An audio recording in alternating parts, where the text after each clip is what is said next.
Chapter 1614. Published at 20th of February, 2023, 8:18 and 5 seconds AM. Chapter 1614. Gap. If audio player doesn't work, press stop then play button again. Indeed, the abilities of the tentacle womb and the golden scaled koi fish were astounding, but the limitations were too great. In order to garner real benefits from them, it would take decades, maybe even centuries of effort. If Lionel had the behemoth of the Morales family behind him, it would be easy to invest that kind of time. But if he wanted such a thing, he would first need to earn it, which would ironically require the help of the tentacle womb and golden-scaled koi fish to begin with. While Lionel was quite confident in his own power, the talent of the Morales family heirs wasn't to be looked down upon. Lionel felt that he should probably be able to contend with sector-ranked disciples now, but not all sector-ranked disciples were created equal, especially not sector-ranked disciples that were from the Morales family of all families. There was a reason the Morales family was considered to be maybe the strongest family of the human domain. To share both their lineage factors in one body was a testament to the fact you wielded great talent. And yet that was just the prerequisite to fight for the right to be an heir. In truth, had Lionel not improved his own strength so much, the gap might have been too large to even think of crossing. Now that he had, though, he finally stood a great chance. Even so, this was just the perspective of individual power. When it came to factions and backing, Lionel was even further behind than that. The majority of Lionel's brothers hadn't even been able to enter the Void Palace. His maternal family was a mere sixth-dimensional family, and the faction that he was still trying to build up with the Oryx and the Umber family was still in an extremely fledgling state.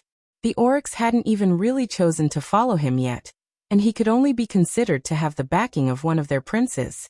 And the Umber family was far weaker than even the Luxnix, at least on the surface. It had to be remembered that the Umber family was one that had broken away from the Three-Finger Cult, and they had the first stage of the dark half of Lionel's lineage factor, the Shadowtail lineage factor. The power they had should mostly be hidden since they had managed to run from the Three-Finger Cult, but this also meant that making use of them was a double-edged sword. To make matters worse, Lionel knew too little about how his cousins were faring. What was the depth of their strength? What trump cards did they hold? He didn't even really understand them. All he knew was that his first cousin, First Nova, had done him a favor by influencing the Void Senate. This meant that he had connections far loftier than Lionel could imagine. Then there was Fourth Nova, who had tied Aina to that contract. It seemed that Lionel had easily foiled him. But despite the fact Fourth Nova had had a year to make another move and did nothing, it made Lionel wonder if his true goal was really to poach away Aina at all. Lionel was right to worry about such things.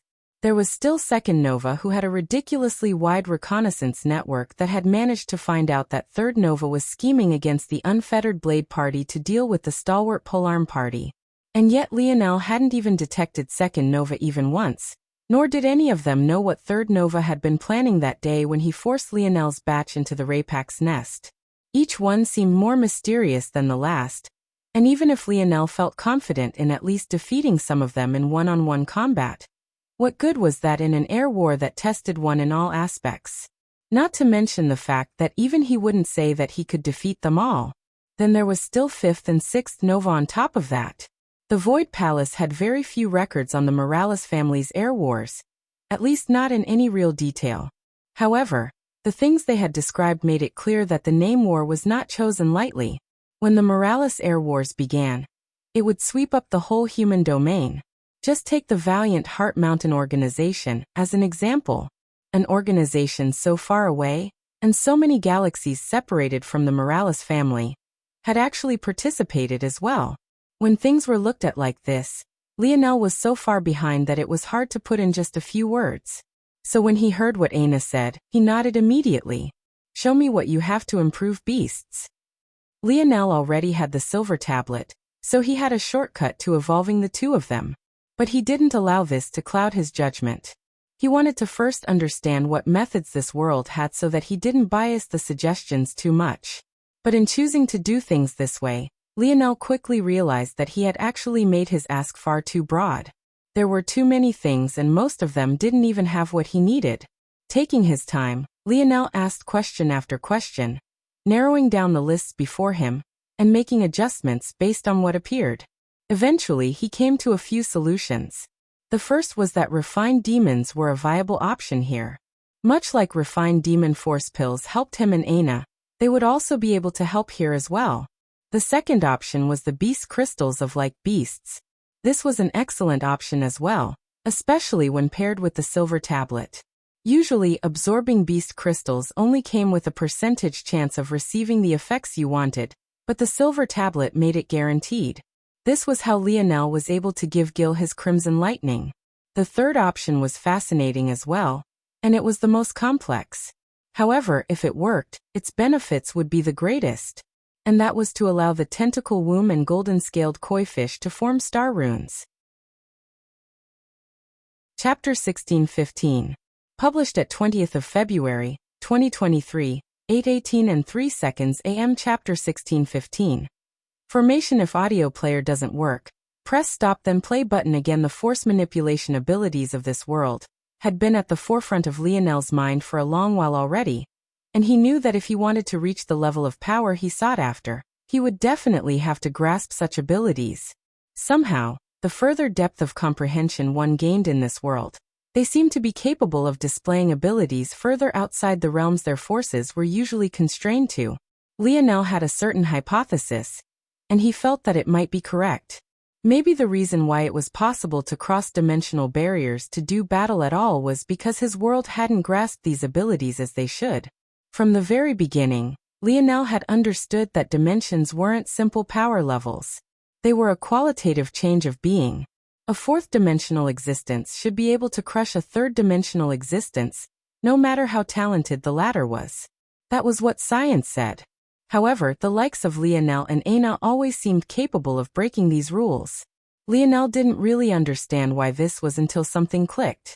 Why was it that even when his mind was in the seventh dimension, everyone saw him as a sixth-dimensional existence? What about in the past when both his mind and body had entered the fourth dimension, and yet everyone still thought he was in the third dimension? Why was it that only when his internal force entered a new dimension would he be seen as being at that level? When you asked this question, then you thought about Lionel's hypothesis, and then you connected that with the force manipulation abilities of this zone. Things began to slowly sink into place. One by one, force was the most important factor in one's strength, and the degree to which you could use it was what truly dictated what state of dimension you had reached. Regardless of how strong Lionel's mind or his body, all of the force he used was still firmly in the sixth dimension. Author's note: I think I forgot to write that Lionel recovered to the sixth dimension after absorbing the Cobra Demon, so just assume that happened.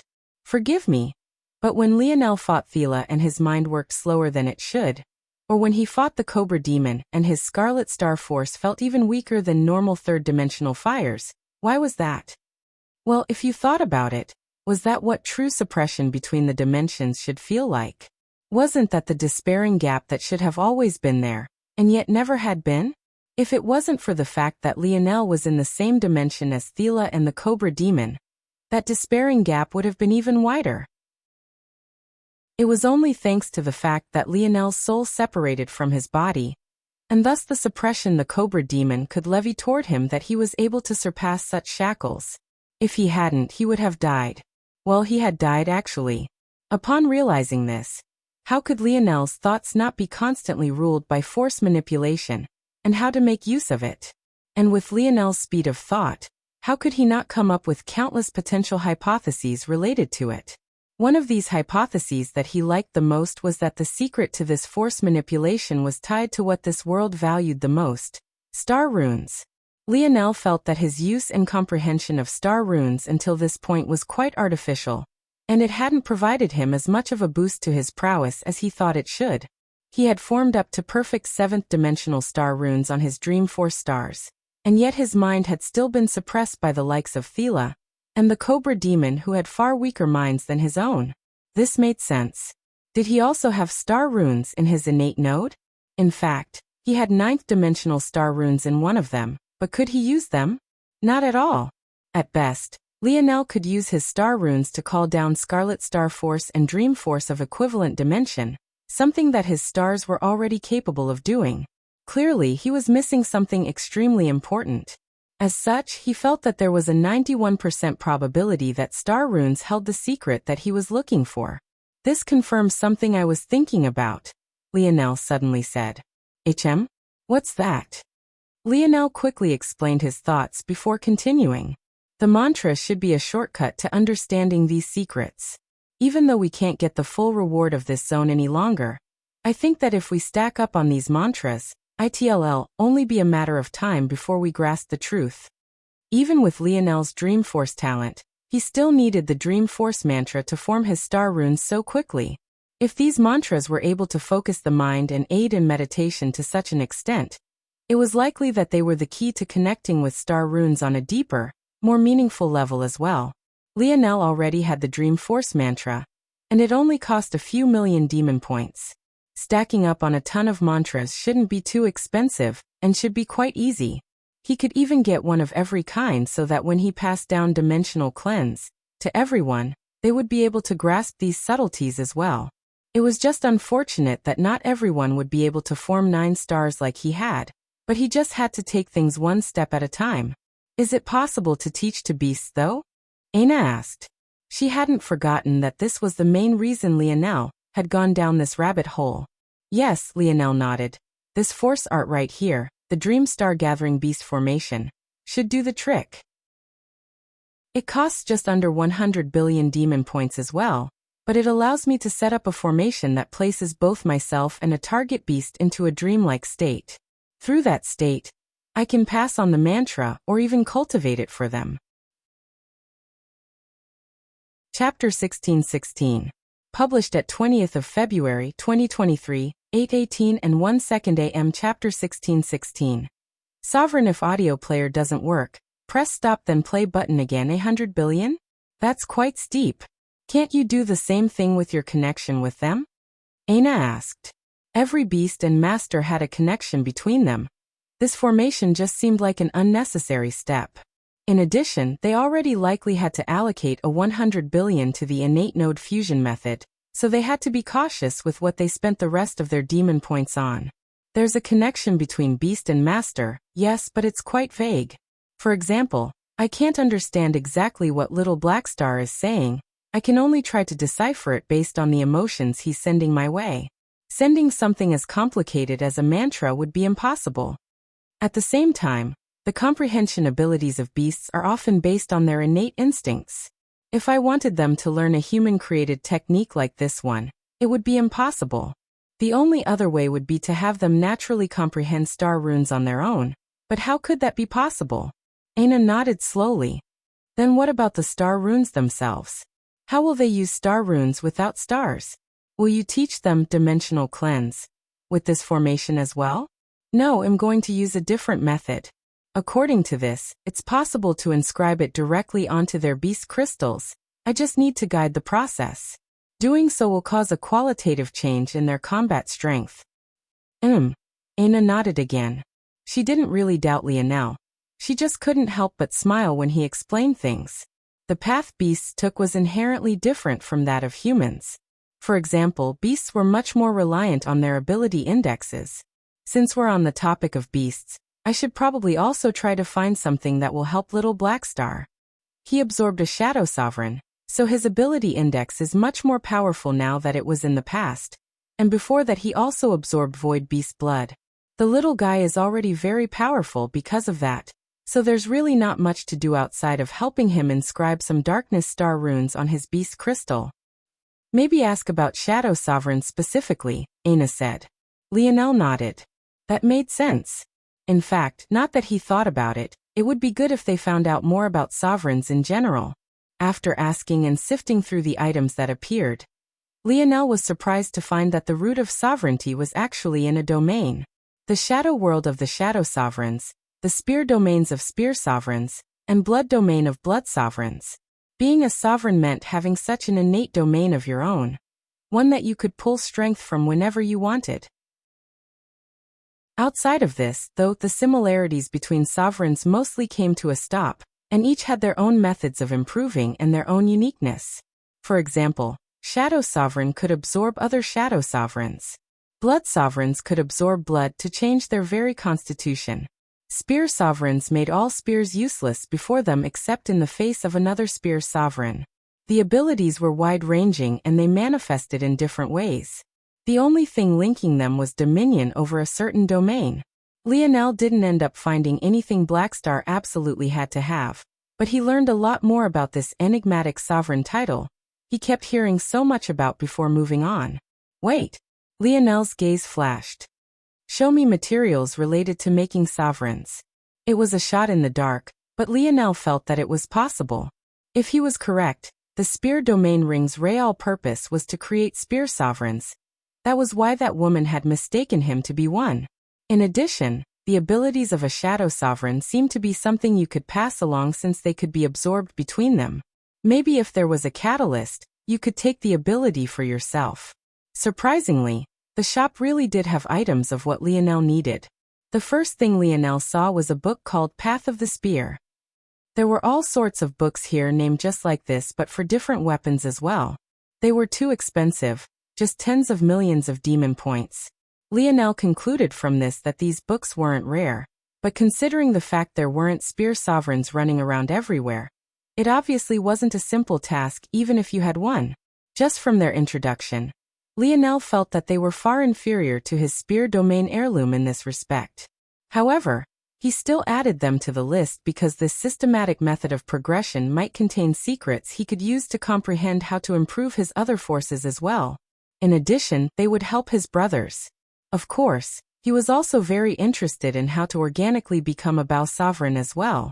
If there was anyone who could do it, he felt like he should probably be at the top of the list. After another scan, Lionel realized that there was nothing here about becoming a blood sovereign. It seemed that it was likely impossible to do so without being born one, or at the very least, they didn't have such methods here or they weren't willing to sell them. It also seemed, unfortunately, that this was also the case for shadow sovereignty. From the looks of it, only weapon sovereigns could be created. But even then, you needed great talent and affinity for the weapon to begin with. Still, Lionel was satisfied with adding those books to the list. He had a feeling that their comprehensive explanation of the path of weapons would be far better than anything he could find elsewhere. Like this, about 201 billion points are allocated for what's already on the list, so that's 10% of our budget gone already. Lionel's eyes narrowed. There was nothing he could do about how quickly the funds were disappearing. He could only press forward and take what he could get. Show me everything you have related to Scarlet Star Force, Lionel said. The human class sector hadn't had anything like this, but maybe the fiend class sector would. If not, he would also check everything they had related to emulation spatial force. Since he was already starting way behind in the force manipulation game, he had to try to learn as much as he could. When the counter flashed and the items began to appear, Lionel's brows rose slowly. Chapter 16-17. Published at 20th of February, 2023, 8:18 a.m. Chapter 16-17. First step: if audio player doesn't work, press stop then play button again. Destruction Sovereign. It wasn't the largest item that appeared, but it was definitely the one that grasped Lionel's attention the very quickest. It was just a book, and it didn't even seem to be a technique. All it told was a story and nothing else. In fact, the cost wasn't even 1,000 demon points. Still, it grabbed his attention and didn't let go. Lionel bought it immediately, not minding the minuscule number of points. He just had to know exactly what it was. The price was minuscule, and the reading material was even smaller. With Lionel's thinking speed, even though his dream force hadn't quite recovered, his pace of reading was simply too quick. In no more than just a few minutes, he had scoured through it all, and his expression quickly became solemn. According to the book, there were two paths for those born with Scarlet Star Force. The first was to master it, and the second was to lose all rationale of who and what you were, becoming a harbinger of destruction. The title of Destruction Sovereign and Scarlet Star Innate Node Holder were one and the same. They were two fates tied into one. If Lionel had heard the words Anya spoke about him that day, he would have also come to understand exactly why she had chosen to say such a thing. It was only now that Lionel understood that the 100-year deadline Wise Star Order had given him was no small joke. It wasn't just his life that was on the line, it may very well be the lives of everyone. What Lionel also couldn't help but wonder was exactly who knew about this and how many did. Because if they knew that such a thing would happen, would Powers take precautions around him? Would they even try to deal with him before that happened? Lionel even had a feeling that the only reason he hadn't been taken control of like a savant and placed under lock and key was only because of who his father was. Anyone else would have been forced to suffer such a fate. Lionel took a breath and exhaled. Lionel? Lionel looked over toward Aina, his gaze flickering. But in the end he handed her the book and her expression, too, became solemn. Luckily, Aina didn't know about Lionel's 100-year deadline, or else she might have reacted much more violently than she did now. In the end, Lionel could only chuckle. Everyone else got such useful sovereign abilities. Why was his so annoying? But it couldn't be helped. Just like wise Star Order had said, when a force reached a certain level, it would gain certain dispositions. At such high dimensions, these dispositions would be no less intrinsic than the very chemical structure of an object. This, in and of itself, was the secret behind the life grade, and it was also what gave true state forces such power. It wasn't just about the energy behind the attack, but also the artistic conception of it. It was just as if not more important. Who knows, maybe the reason Aina wanted to have so many babies was only partly due to her past, and was also just as related to her title of Blood Sovereign. Someone else in Aina's shoes could have very easily decided to never have children so that their kids wouldn't have to experience what they had. It was a conclusion that was just as valid, and there was seemingly no real reason to choose one over the other, at least on the surface. Likewise, maybe the reason Little Blackstar was so mischievous was because of his role as a Shadow Sovereign. And maybe the reason Amory was so arrogant was because he was so close to becoming a Sword Sovereign. Of course, things were likely not so simple. An entire personality wouldn't be dictated by a force of a specific kind, but it could definitely influence you, much like any other environmental factor could. However, what would happen if you lost control of your true state force? Would it even be just a single environmental factor any longer? No, it would likely take you over completely, consume you, until all that was left was what it wanted you to be. And in the case of Lionel's Scarlet Star Force, it was all too obvious what it wanted to do: destroy. Despite the weight of these words, Lionel felt that he had been enlightened about something. He didn't fear his innate note at all, and he was quite confident in succeeding in fully comprehending it within 100 years. However, this book shed light on exactly what it is he had within his body. There was a reason he had always called his runes destruction runes and not Scarlet Star runes. That was always the root of it all, something that he knew subconsciously, but never truly put into practice.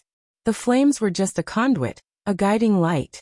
Thinking to this point, Lionel felt like he touched upon a unique sort of realm. This feels like it should be the first step toward truly understanding your force. What intent does it embody? If you can fully understand this, then your control over your force should take a step forward, but it's also not so simple. Simply by virtue of having a high affinity for a force, you should already subconsciously understand what its true essence or intent is. If you didn't, then you wouldn't have an affinity for it in the first place. This means that it's more than just about understanding it subconsciously. Something about bringing the subconscious into the conscious causes a change.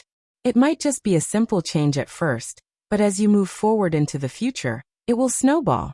And then, Lionel flipped a palm over, causing a seemingly delicate flame to appear. But he already knew that this flame alone was easily twice as powerful as any he had ever manifested by pulling from atmospheric force. He had found the first step in improving his force manipulation. Chapter 1618. Published at 20th of February, 2023, 8:17 and 59 seconds AM. Chapter 1618. Mantras. If audio player doesn't work, press stop then play button again. Lionel nodded to himself, and spent some time explaining his thoughts to Aina. When she understood this, she too frowned. This would be especially difficult for Aina. That's because Aina was inherently an instinct-first kind of fighter. Too much of her strength was reliant on the subconscious. Bringing these things to a state of conscious thought would be many times more difficult for her. It's still not set in stone, Lionel said. I know too little about this, and there may very well be a different process depending on the force in question, or even the person themselves. Aina nodded, falling into her own thoughts. As she did so, Lionel looked toward the other items related to his Scarlet Star Force. Unsurprisingly, a large majority of them were designed to defend against it. There was even a technique that boasted to have such strong defense that even Scarlet Star Force wouldn't be able to make a path through it. Lionel's eyes landed on a tattered sword. It had lost its tip and it was cracked in several places, and yet it had a price tag of over 10 billion. Lionel wasn't a swordsman, so the weapon itself was meaningless to him.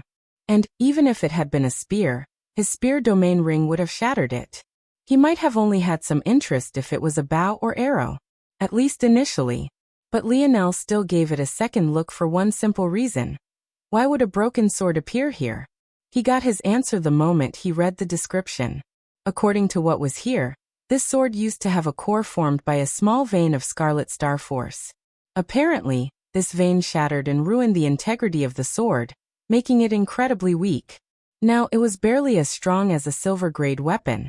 The description was benign, but when Lionel read this, his brows shot up. This description seemed to imply that the sword was just fine despite having such a vein within it, and Lionel found that very difficult to accept. When Lionel tried forging with destruction runes, the weapon in question didn't even last a few seconds before disintegrating. But this sword had survived with a Scarlet Star vein inside of it. A force vein in this context was essentially a piece of force crystal. This meant that this sword had been able to conjure Scarlet Star Force and avoid damaging itself in the process. In its prime it had been a life-grade item, but now it had been destroyed. Interesting. Lionel added the sword to the list. He had a feeling that if he studied it and dream sculpted it, he would be able to get a peek at exactly how the sword managed to retain its integrity. In addition to that, he might also find out some secrets that would help him deepen his understanding of his Scarlet Star Force and help him to further progress. Lionel swept his gaze over the items once more just to check if he would find anything interesting, and his eyes landed on a tattered beast cloth that made his eyes pop out of their sockets. This wasn't because of what was written on it, but rather the price tag. It was double the price of anything he had added to the list until now and sat at 200 billion. That would eat away another 10% of the funds the two of them had. So it's a mantra fragment. I see. Lionel didn't expect the mantra fragment for Scarlet Star Force to be so absolutely ridiculous. It was just a small piece of it, and it only had the complete method for the 4th, 5th and 6th dimensions, a level Lionel was already at, yet it cost so much. Wouldn't he go bankrupt if it was the full thing? Lionel shook his head, and began to go through his forces one by one, and added the partial mantra to the very bottom of the list. It would be the easiest to ignore by far. Once he was done, he moved on to his other forces. He looked through the items for Dream Force, Emulation Spatial Force, Vital Star Force, Void Star Force, Aurora Star Force and Ethereal Star Force. He found another fragment for Void Star Force which also cost 200 billion, but this time Lionel knew he couldn't afford to miss out on it. He had his innate node for Scarlet Star Force, and although the mantras might hold the secret to force manipulation, there were simply too many other useful things here. His Void Star Force, though, didn't have an innate node he could rely upon. So although this was just the 4th, 5th and 6th dimensional layers, it was far too useful to ignore. He added it to nearer the top of the list, but he was also prepared to give it up if it really came to it. As for the other forces, they were far cheaper, relatively anyway. Lionel wasn't sure why, but Dream Force items were exceptionally cheap. It didn't make much sense since Dream Force was an exceptionally high-level force, no less than a true state force. But for whatever reason, there were a large amount of items, and they were also inexpensive. The only unfortunate part was that most of them required one to be able to manifest Dream Force outside of their bodies, something Lionel could not do before. The good news was that Lionel should finally be able to do so at least through his new Emulation Spatial Force innate node. In the end though, most of the techniques here could have their function replaced by Lionel's ability to project his dream world. With Emulation Spatial Force and his dream world, he would finally be able to give his projections a real form. And with his high Dream Force affinity, he should be able to use it to a better degree than Thela. should he catch up with her force manipulation abilities, that is. Chapter 1619. Published at 20th of February, 2023, 8:17 and 58 seconds AM. Chapter 1619. Rebuild if audio player doesn't work. Press stop then play button again. As for the remaining forces, Lionel found the mantras for them all and added them to the list.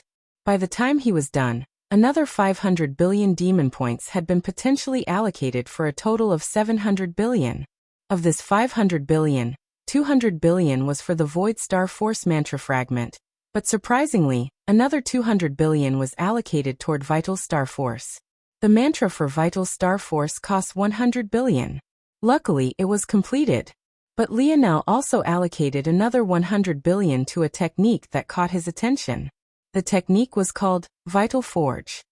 It used Vital Star Force and recreated effects similar to what Lionel had experienced in the Dimensional Cleanse trial world. It created an exceptionally heavy atmosphere, and it took advantage of the great density of Vital Star Force to push other forces away. This technique could be used one of two ways. The first was the most obvious, and that was as a domain of sorts. Much like the Dimensional Cleanse world, it was a great suppressive tactic. The second, though, was the real reason Lionel chose it, and that was because it could be used as a training method. What drew Lionel to it wasn't the fact that he could use it on himself, but rather that he could use it on others to slowly push out more of their potential. If this was used in conjunction with refined demons, the benefits would be even more outstanding. In addition, demons were a limited commodity. Although Lionel and Aina had killed hundreds, they would eventually run out. Using this method, though, there would be a method of continuously improving his friends and subordinates. In fact, there was even a method within this technique to set up a formation, so that Lionel wouldn't have to act personally. As for the remaining 100 billion, it was used on the other forces, including rudimentary mantra that touched upon the simplest of the elements. Everything from fire all the way to space. These mantras were the simplest and most wide-ranging. Lionel had added these to the list for two reasons. Firstly, he would have all his bases covered when it came to the mantras his people would need. And secondly, there was a small chance he might be able to find a method to combine the effects to gain what he needed. For example, if he took the fire mantra, light mantra and star mantra, and managed to fuse them, could he get something close to what he needed for his Scarlet Star Force? It wasn't likely since there was more than one Firelight Star Force in existence, just like there was an Aurora Star Force to the existing Chaotic Particle Force, both of which were Earth Dark Star Forces. But Lionel thought that it was worth a try. Within this price, Lionel had also gotten a mantra for Aina. With the Blood Sovereign Tablet, Aina didn't need Life Force, Blood Force, or what she called Coercion Force mantras. But her new Chaos body had come with the use of a top 5 lightning force, known as Blaze Lightning Force. The Blaze Lightning Force mantra took up at least 20% of the price all on its own. 700 billion used up, potentially. This leaves about 1.3 trillion remaining. The points were disappearing quite quickly, but Lionel could only sigh. Until now, he had only added auxiliary items and there was nothing that directly increased his strength or survivability, at least not without time. The good news was that such things should probably be cheaper. It only made sense that techniques, formation methods and mantras would be more expensive than usual treasures. Alright, it seems like with all that out of the way, I can focus on more tangible resources now. That choice I made should pay off now.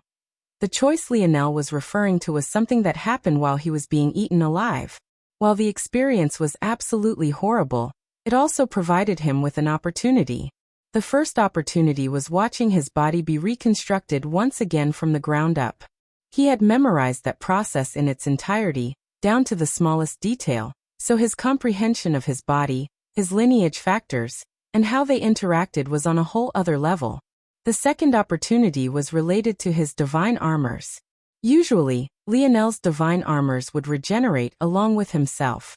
But this time, he chose to purposely shatter the kernels they represented. Not only did he shatter them, but he also undid the work he had gone through with his metal body as well. Right now, Lionel's body had lost much of its metallic properties, and he could be considered to just be a normal sixth-dimensional existence without an added boost to bodily strength. Being eaten alive was horrible, but it allowed Lionel to hit the reset and undo many of the mistakes he had in the past. The first thing he wanted to do was rebuild his affinities. He had originally built his metal body to resist his Scarlet Star Force. This was a poor choice on his part and clashed with his divine armors. The best function of metal body and divine armor was in building affinities, and they worked the best together. But Lionel already had a high fire and light affinity, but he wasted his metal body in consuming more to increase it even further. He had taken the wrong approach to begin with. And second, he wanted to rebuild his divine armors. Originally, his first divine armor was heavily reliant on spatial affinities, and his second was more of a water force and spatial force fusion. They didn't stack well together, and that was a problem. In addition, if Lionel fused with Thila's innate node perfectly, then he wouldn't need his divine armors to provide him spatial force affinity any longer, since he would now have dominion over a top 5 spatial force. So Lionel had already decided what he would do. He would rebuild his metal body based on water force and vital star force. He would then rebuild his divine armors with his current level of skill around these two forces as well. The multiplicative stacking effect would be able to bring out the true power of his metal synergy bloodline. And he had a whole shop worth of stuff to scoop up. It would never be easier for Lionel to gather up the materials he needed than right now. Chapter 1620. Published at 20th of February, 2023, 8:17 and 57 seconds AM. Chapter 1620. 500 billion. If audio player doesn't work, press stop then play button again. Lionel didn't want to have to get eaten again to gain another opportunity like this one. If it wasn't for his mental fortitude and his powerful mind, he may very well have lost his sanity entirely. So no matter what, he had to get things right this time. He chose Water Force and Vital Star Force after much deliberation, but he felt like it was the right choice to make. The choice of water was the most obvious. It was the one affinity that he really needed that he didn't have. During the reconstruction of his body, he realized that Aina had been very correct. He had a very strong dark force affinity, one that he didn't quite understand even now. In fact, it wasn't just dark force, it was something else that he couldn't seem to grasp fully. He didn't know why this was, but he had a feeling that it was related to his father's appearance that day in the Rapax next. He would have to wait until that old man appeared again to ask, or he would have to see if the dictionary had an answer for him. Who knew, maybe his father had left him behind another one of those messages. This aside, of the three forces that made up Void Star Force, the one that Lionel didn't have was Water Force. He needed to focus more on increasing its strength, and only then would he be able to build up to creating the Void Star Force armor he wanted to. In addition to this, aside from Earth Force, Water Force was maybe the greatest at defense. In fact, the two forces were usually neck and neck, having an equivalent number of forces between the two of them that had excellent defensive prowess. If Lionel restructured his body with an Earth Force and Water Force fusion, its defenses would be even more exaggerated than it had been in the past. Not only would he be able to resist blows, but even for the ones he couldn't just outright tank, he would be able to disperse them and weaken their impact. He could maximize these effects as well by choosing Water Force ores that were especially known for such abilities too. When it came to Vital Star Force, while Lionel's general Star Force affinity was exceptionally high thanks to his Scarlet Star Force, he didn't have a specific affinity for Vital Star Force itself. Due to this, while his ability to use Vital Star Force was far above his ability to use Void Star Force, it wasn't as high as it could be. If put into perspective, Lionel's Fire Force affinity was at an 11 on a scale of 1 to 10. His Light Force affinity was at a 10 on that same scale, and his Star Force affinity was between an 8 and 9. However, his affinity for Vital Star Force specifically was at around a 6 to a 7. This was actually quite excellent, and far more than the vast majority of people. But Lionel felt that he would greatly benefit by raising that number to a 9, and maybe even potentially a 10 in the future. The reason that Lionel was lacking in Vital Star Force affinity was because it was 1 part Life Force and 1 part Star Force, and he very much lacked in Life Force. So in reality, It was much more accurate to say that Lionel would be building up his metal body with life force-related ores instead to slowly boost his affinity. As he did so, his star fusion self-created technique would gain far more strength, and rather than just boosting his body, it would even gain the ability to directly boost the strength of his divine armor as well. Evolution ore, when fused into Lionel's divine armor, gave it an ability to transcend its level, but it was still only in a quasi-state. After all, it couldn't truly give a fifth-dimensional, or the strength of a sixth-dimensional one.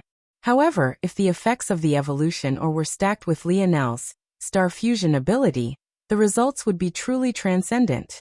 At that point, so long as Lionel summoned his armor and activated star fusion, it would truly be like his metal body had crossed a dimensional barrier to the next level.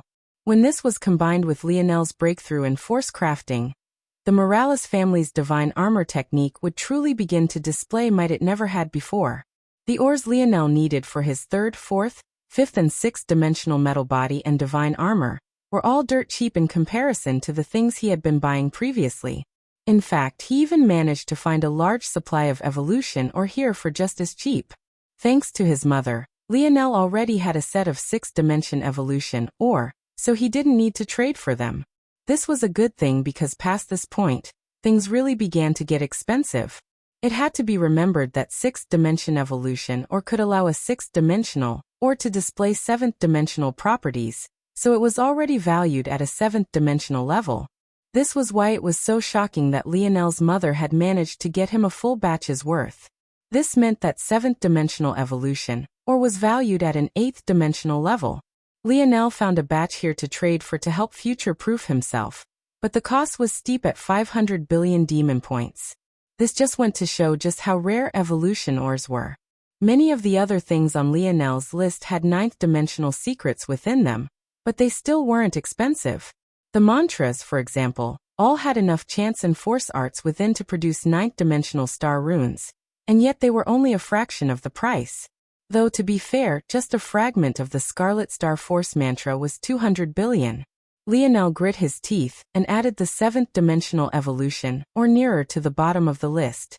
Everything else he needed, even the seventh-dimensional ores he had chosen for his seventh-dimensional divine armor in the future, didn't even amount to 10 billion, but the evolution ores alone were actually so expensive.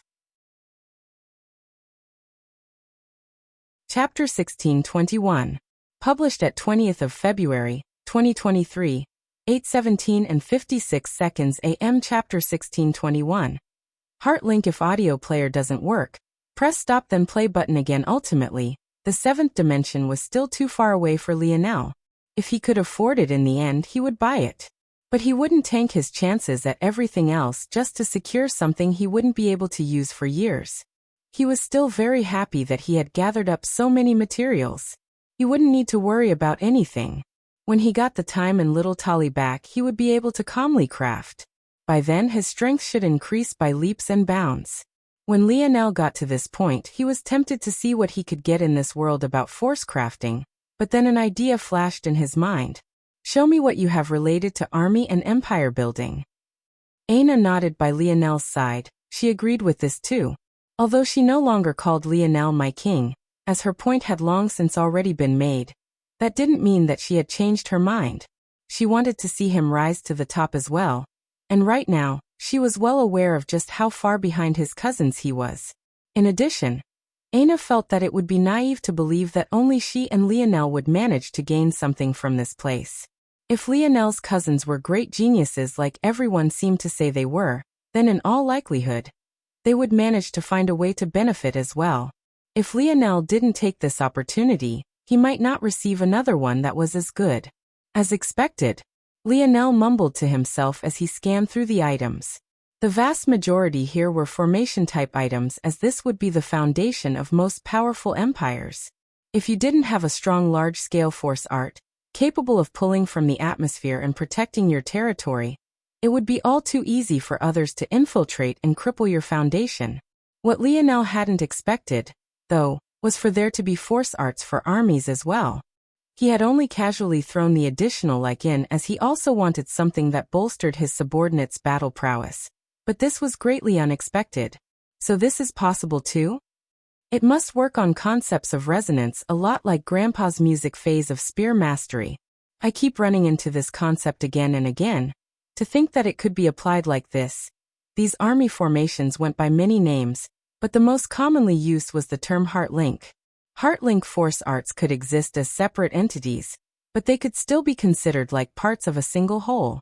As such, they had two stages, the normal stage and the linked stage. Lionel obviously couldn't see the full network of force arts since he would have to outright buy them for that, but with his knowledge of force arts, he could make guesses by using the descriptions and the sneak previews. Heart-link force arts essentially fused the power of multiple practitioners into a single focal point, forming a large and powerful army formation capable of destroying everything in its path. However, they weren't cheap. Even the most inexpensive one here was just 10 billion. The most expensive one, though, was over 10 trillion demon points, crushing Lionel's budget by 5 times. When Lionel saw this, he was, quite frankly, speechless.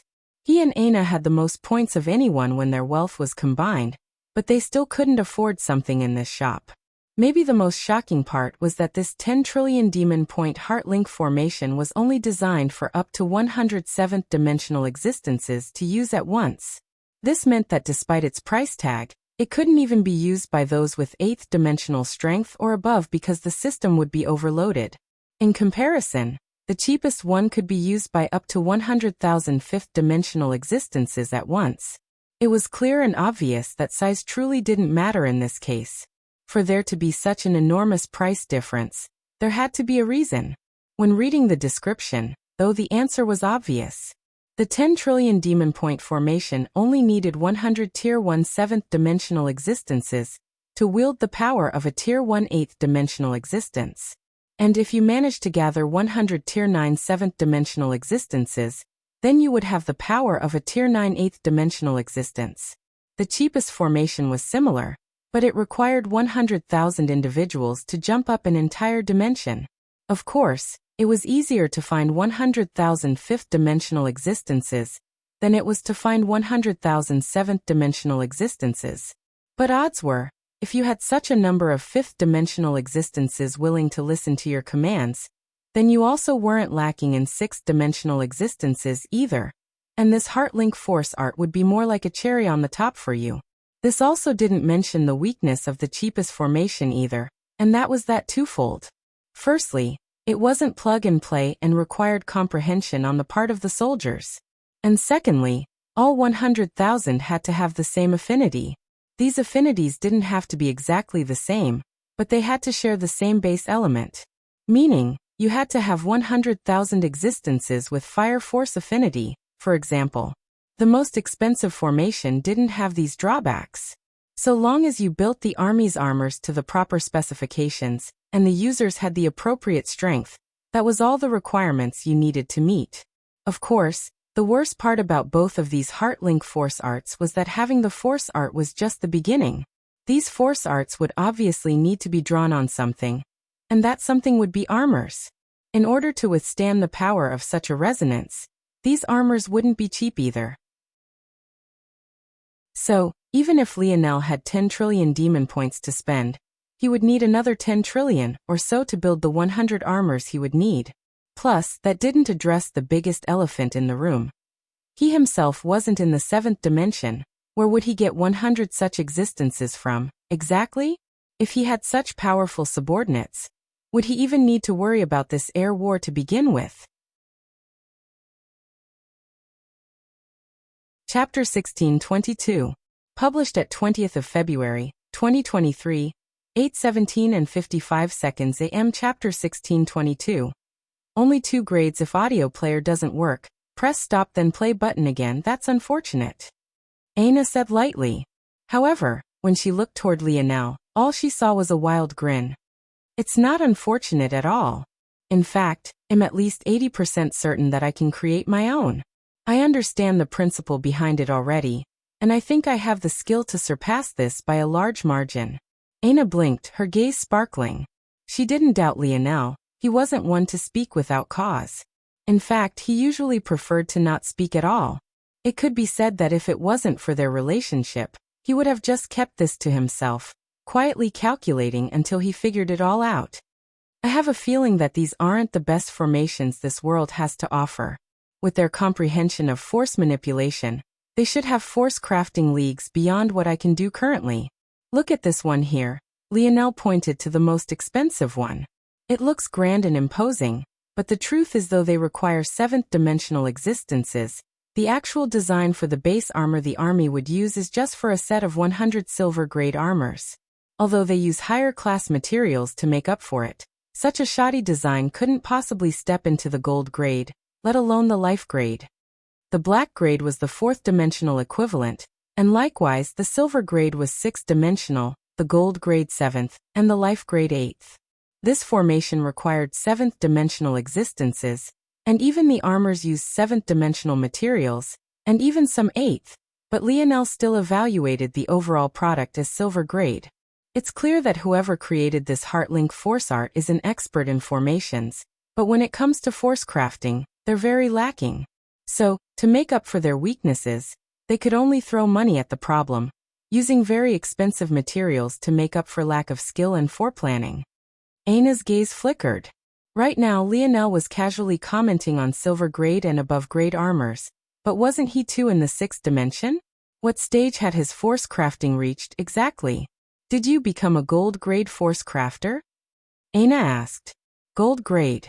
Lionel paused for a moment before smiling mysteriously. Strictly speaking, I can create life grade items now. Aina's brows jumped, her heart beating erratically. Life grade? Wasn't that eighth dimensional? How was that even possible? Lionel laughed. You probably think that I mean I can create eighth dimensional items, right? No, I can't do that. But my creations could display prowess far above the level of the materials I used to create them. That much is certain. I just view things differently now. Black grade, bronze grade, silver grade, gold grade, life grade? I don't think that there are so many categories of weapons and treasures as I see it. To me, there's only what is life grade and what isn't. Lionel's eyes sparkled like the radiant beams of the sun. If it wasn't for the fact the demon world had no materials to use, would he even have been put in such a sorry situation? Absolutely not. You mean? Aina whispered softly. I mean that what separates life grade and gold grade is an item that is so perfect it transcends the individual materials used to create it to form a new whole. This item forms a spirit, a lot like true state forces have personalities of their own because it becomes a supremely unique existence of its own, a new life, if you will. I just mean that regardless of the dimension, I'm certain that I can create crafts that can reach that state. Lionel shifted his gaze from Aina and looked back toward the most expensive Heartlink formation. According to this, the armors that are needed are quasi-life grade. But I'm pretty certain you could throw any eighth-dimensional material into a crafting process, and then call it quasi-life grade because by virtue of its existence alone, the weapon would be supremely powerful. But as I see it, it's just all fake nonsense. This can't be considered quasi-life grade, at best it's silver grade.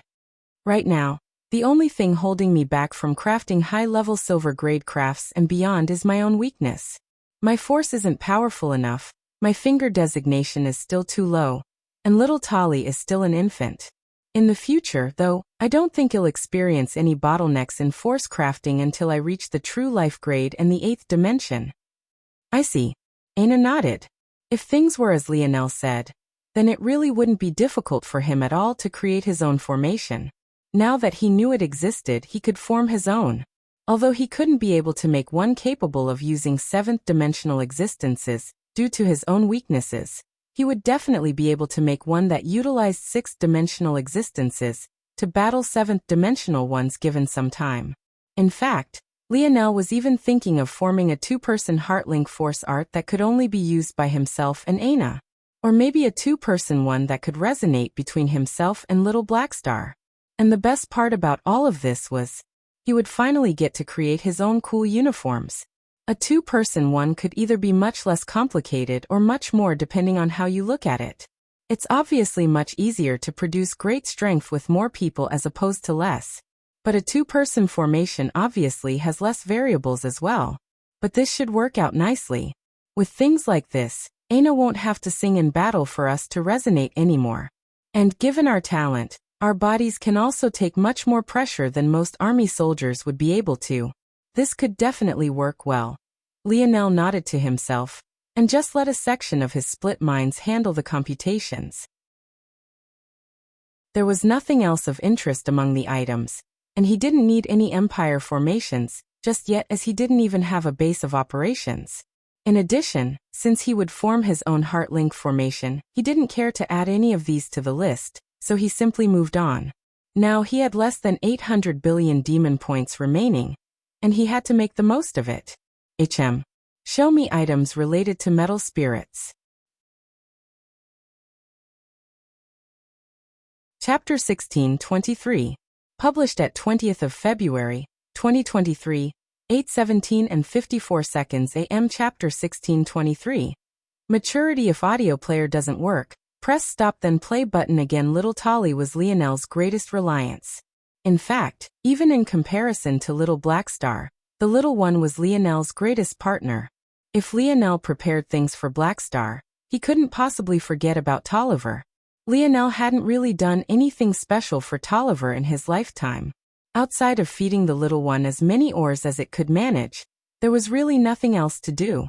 At the same time, though, Lionel had to be careful about this. This was because he had never forgotten his father's first lesson about the hazards of metal spirits, and how overeating could cause them to go berserk. Due to this, Lionel was very careful with how he fed little Tolly, and the little one's progress was quite slow, although consistent as a result. As of now, little Tolly should still be in the 5th dimension, and the little guy wasn't close to the 6th. This could be considered to be another limitation to Lionel's force crafting. As a metal spirit, working with and manipulating 6th-dimensional ores even while in the 5th dimension wasn't impossible. But it took effort, and it also required a lot of stamina on Lionel's part as well. Only when little Tolly entered the 6th dimension would things become much easier. When the items appeared, Lionel quickly scanned them all one by one, his expression flickering with surprise from time to time. The first category of items were about guiding little Tolly into maturity. Lionel had learned long ago that spirit familiars were genderless. Usually, they would choose as they pleased once they reached this point of maturity. Lionel hadn't really thought much about it before, but he never really considered exactly what maturity meant. According to these, maturity to metal spirits was like a hack to progressing through the life grade. The current little Tolly could only bend and manipulate metals as Lionel directed, liquefying them and controlling them at will. However, a mature Tolliver would be on a completely different level. In fact, a mature metal spirit could even give birth to ores that didn't exist by taking and fusing together the essence of existing ores. Essentially, if there wasn't an ore in existence that perfectly fit Lionel's needs, Tolly would be capable of forging them at Lionel's behest. This wasn't all. It was even possible for little Tolly to perfect ores. For example, dark ice ore was a 5th-dimensional, or it wasn't perfect enough to be a 6th-dimensional ore again. With proper preparations, little Tolly would be able to improve these weaknesses and allow it to evolve to a whole new level. Essentially, when paired with an evolution ore, little Tolly could take the quasi-effect granted by the evolution ore and turn it into a true and permanent effect. This could be considered an extension of its fusion abilities. As for why this was a hack to progressing through the life grade, wasn't the life grade exactly this? Wasn't it the creation of a treasure so perfect that it could be seen as a new entity all to itself? Essentially what this meant is that a mature metal spirit would make forging life-grade weapons thousands of folds easier.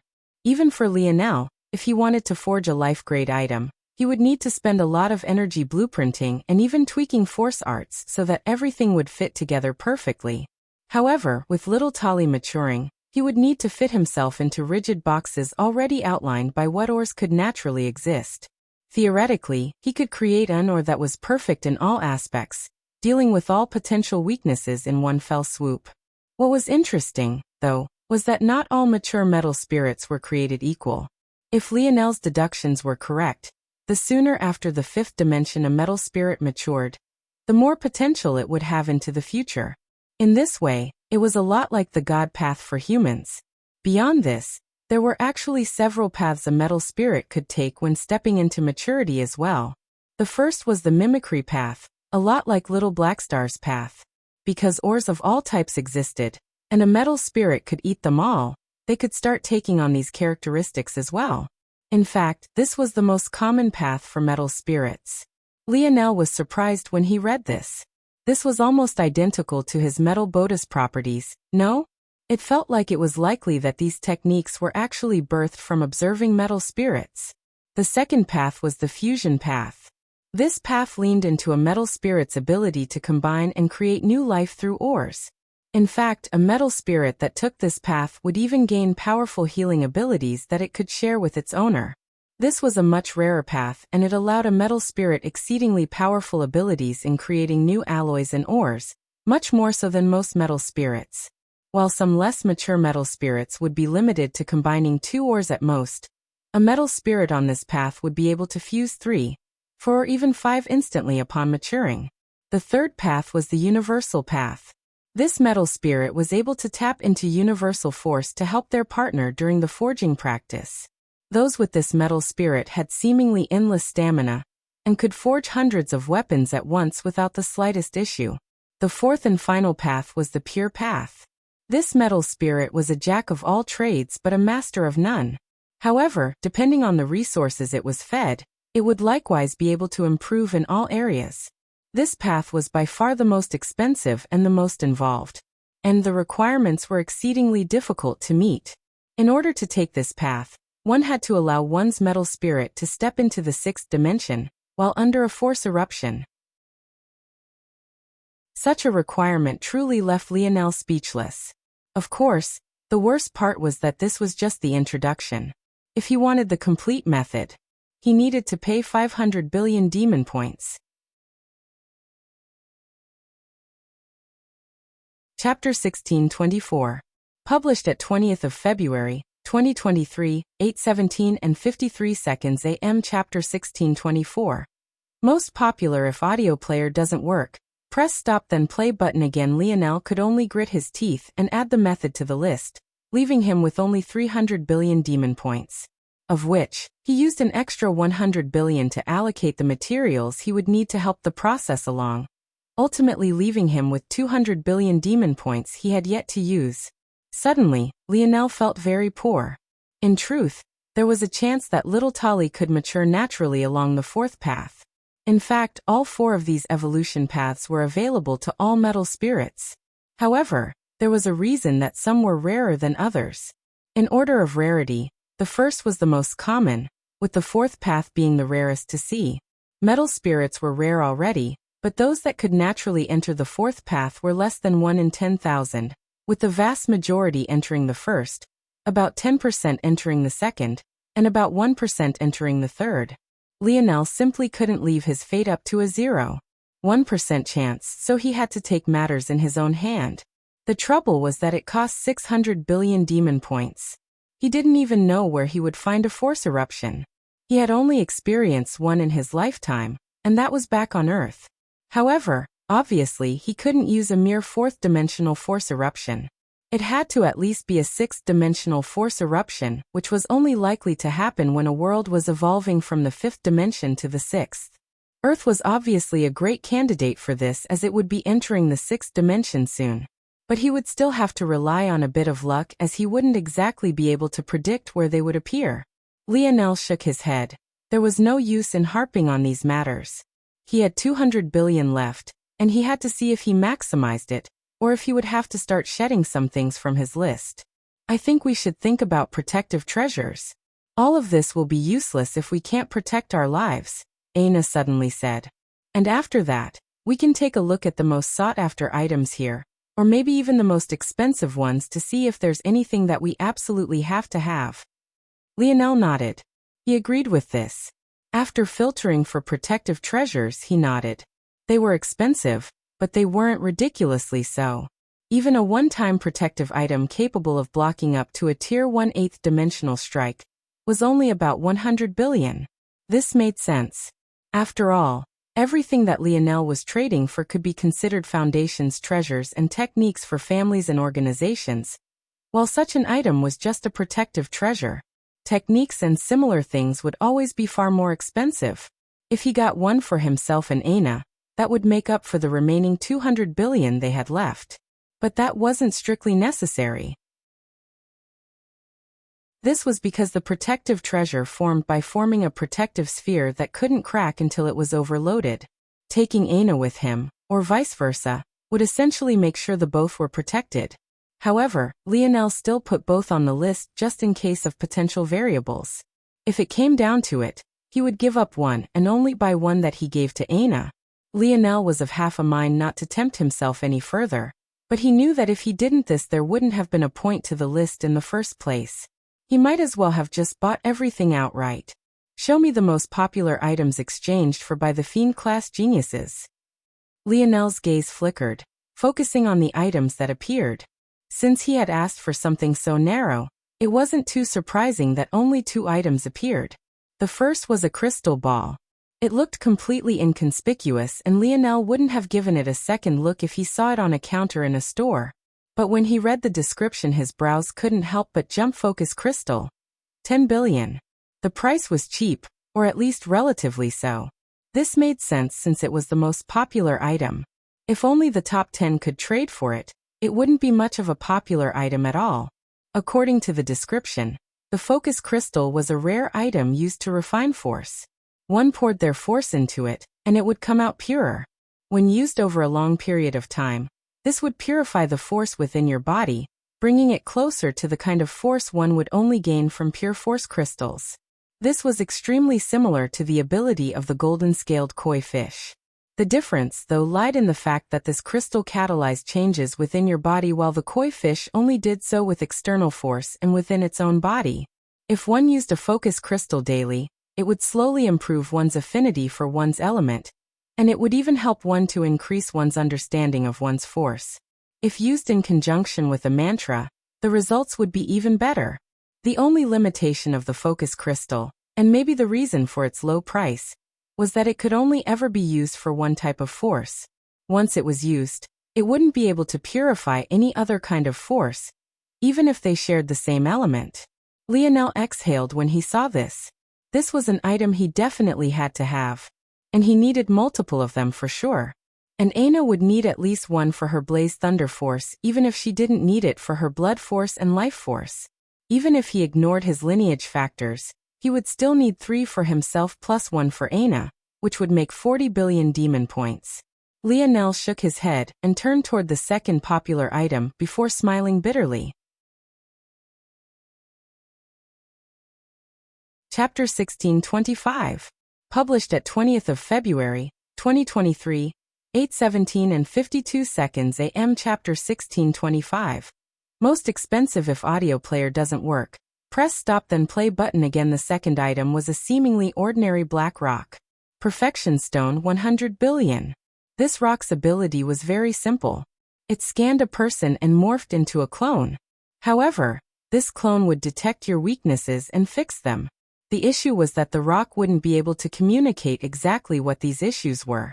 According to the description, it was a rock forged in a very famous dream force-dense region. It was able to project the consciousness of the universe by simulating what it could have done with a talent of your caliber if you appeared in a zone.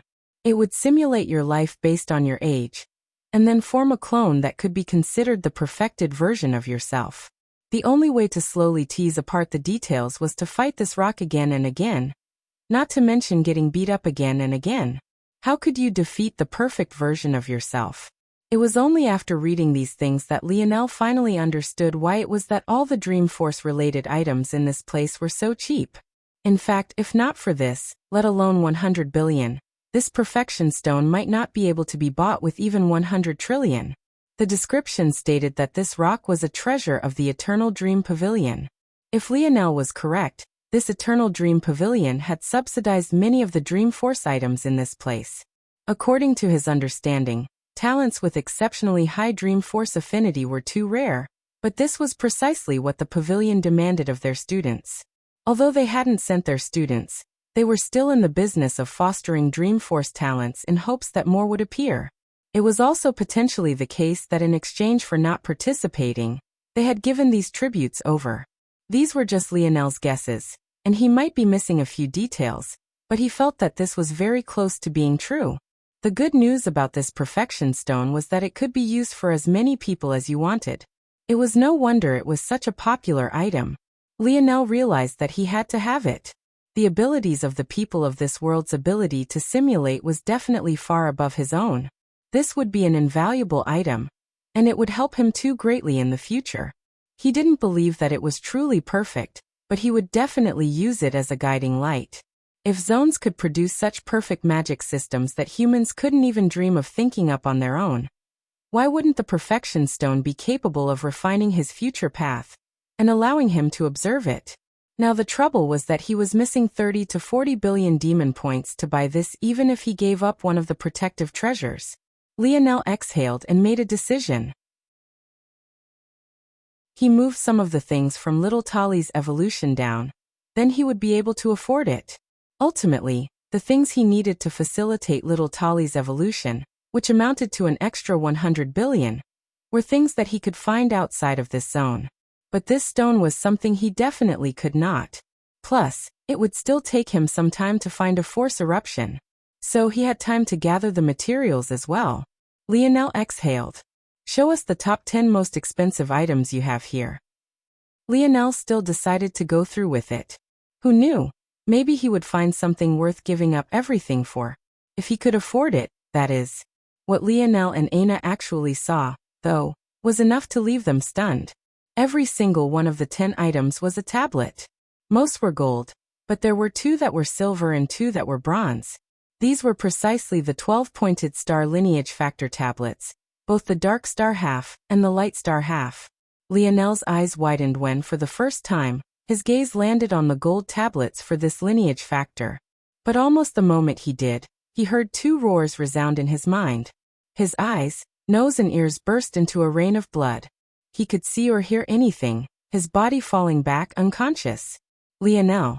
Aina's expression changed and quickly caught Lionel before his head hit the ground. She hesitated, wanting to look at the tablets as well, but she refrained, realizing that she might end up in the same state of Lionel. At that point, which one of them would be conscious to protect the other? Lionel mumbled, snapping out of his unconsciousness before he faded back into again. Every time his brain turned back on, he remembered those images and his body shut down again. Even without ever having laid eyes on those 2 beasts before, he knew exactly what their names were as though they had etched into his mind. Almost like it was disrespectful for him to not know of them when he laid eyes on them. The pinnacle of the light star half of the lineage factor. The infinity beast. The pinnacle of the dark star half of the lineage factor. The void beast. The void beast. The void beast was the peak of the dark half of his lineage factor. In addition, there was actually a beast he had never heard of that was its exact opposite and equal. However, Lionel's memory was too perfect.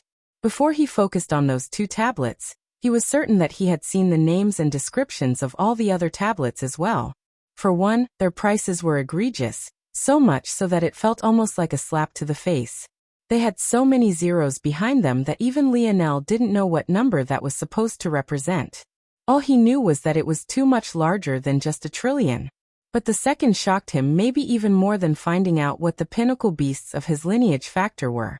Emperor's Might. It was a tablet here. It sat with its own radiant gold light, exuding an air of unbridled arrogance and majesty. Just what did it mean for it to be here? Just what kind of zone was this? And why did it mention the Brazinger family in its description? What the hell did the greatest powers of Earth have to do with a fairy tale-based mythological zone? Chapter 1626. Published at 20th of February, 2023, 8:17 and 51 seconds AM. Chapter 1626. Fingertips. If audio player doesn't work, press stop then play button again. Lionel coughed before his expression turned solemn. There were too many things about this zone that confused him. Too many questions he wanted to ask that no one would give him an answer to. Could it be that this wasn't a mythological zone, and it was instead a variant zone? It had to be remembered that variant zones signified the end of a world. They appeared when a territory was at a crossroads, and they would either face annihilation, or deviate toward the correct path and prosper far more than they ever had before. What was most important to note about variant zones, though, in this case at least, wasn't the opportunity they presented, but rather the fact that variant zones were a peek into the future. If this was the case, then maybe this all made sense. The evolution in force manipulation, the prominence of the families of Earth, the unique changes to the techniques and paths those of this world took. Could it be that this world was actually Earth all along? But then where did these demons come from? Was it the influence of the Silver Empire? Did the Silver Empire make a comeback and cause all of this to occur, forcing the people of Earth to share the only eighth-dimensional world of the human domain with them? This was also a possibility. He had heard of the people here mentioning spirituals, so all of this was potentially true. The only thing that didn't quite add up was that this world was far too large to be the original Earth. But then again, just how large was the Void Palace? Clearly there were methods of making higher-dimensional worlds break the laws of physics he was used to from the third dimension. Anything was possible with the use of force. But still, even if Lionel's deductions were all correct, there were still more questions than there were answers. Such a variant zone. How could anyone bear to give it up? Did whoever attacked the Void Palace have to use such a precious zone for a task like this?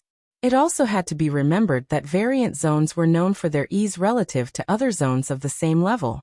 Their entire purpose was to give those of their past a chance to transcend the difficulties that would block them from getting to the best possible future. This meant that this zone was invaluable if it was a variant zone originally. If not for the fact the likes of Lionel and the others failed immediately upon entering, the harshness they faced wouldn't have been nearly as difficult to transcend. In fact, maybe the methods of force manipulation and the like would have been handed to them on a silver platter, rather than him having to go through all of this trouble. Were the people who used this zone to target the Void Palace fools? Even if there was a 100% guarantee of dealing with the Void Palace completely, who cared? So what if the Void Palace was gone? Weren't there still other races? Other powerhouses? Plus, there were still the most powerful families of the human domain that remained untouched. On top of that, there was one person that Lionel was absolutely certain was doing just fine: his father. To deal with the human race, some fool actually chose to target the Void Palace first and not his father?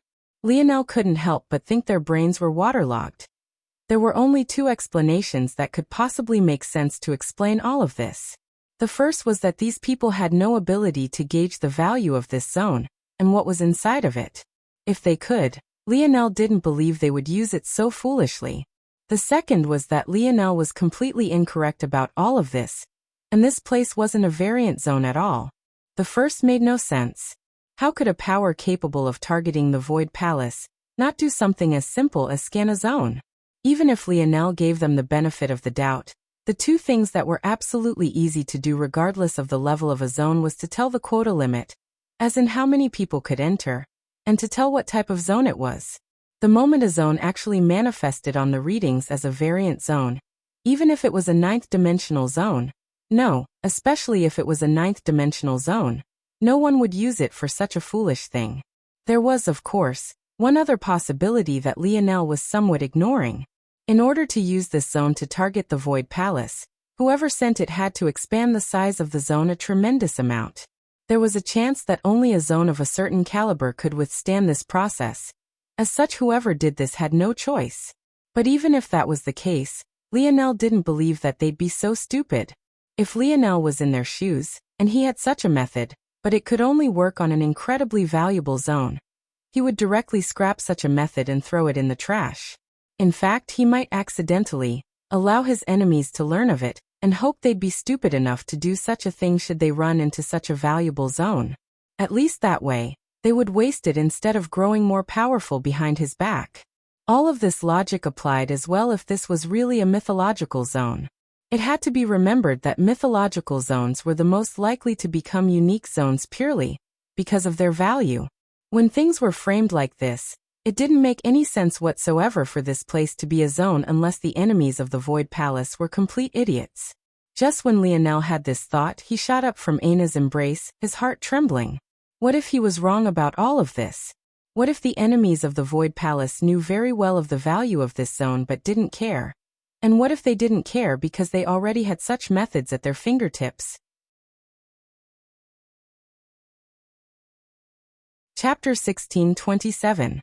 Published at 20th of February, 2023, 8:17 and 50 seconds AM. Chapter 1627. Between the world and you. If audio player doesn't work, press stop then play button again. The current Lionel looked quite frightening. Blood fell from his eyes, ears and nose, and his heart beat so wildly that it only made the blood pour down faster. If Aina didn't know better, she would have thought that Lionel would bleed out right here and now. Lionel? Lionel. Aina directly shook Lionel, her features marred with worry. Lionel blinked, shaking his head and wiping the blood on his cheeks away. Eventually, a sigh came out from his lips. What is it? Are you okay? I don't know, I just thought of a frightening possibility. What? It's just that what's the best way to manipulate a zone? Aina blinked. You mean? If someone used a method like the Valiant Pillars and you took control of a zone, you could enter it as you pleased and farm whatever you needed from it. You can technically do this with any zone. It's just that it's only beneficial, usually, to do it with zones that contain a great amount of resources that can quickly recover in a small period of time. This world here is so large and vast. Even if we spent 100 years, I doubt we could learn everything that needs to be learned. But what if others had that time and then some? I'm saying that if this zone was originally a mythological zone, or even a variant zone, and then it was taken control of by a special power, then this special power took their time to squeeze out every pinch of benefit they could get from this place. What if after they were done this zone also conveniently happened to be just strong enough to expand to hundreds of thousands of miles in diameter, and swallow up one of your enemies with hardly any effort on your part? When Lionel said these things, Aina's heart trembled as well, coming to an understanding. There was a potential chance that all of Lionel's previous conjectures weren't wrong, but could rather only be correct if they were combined into one?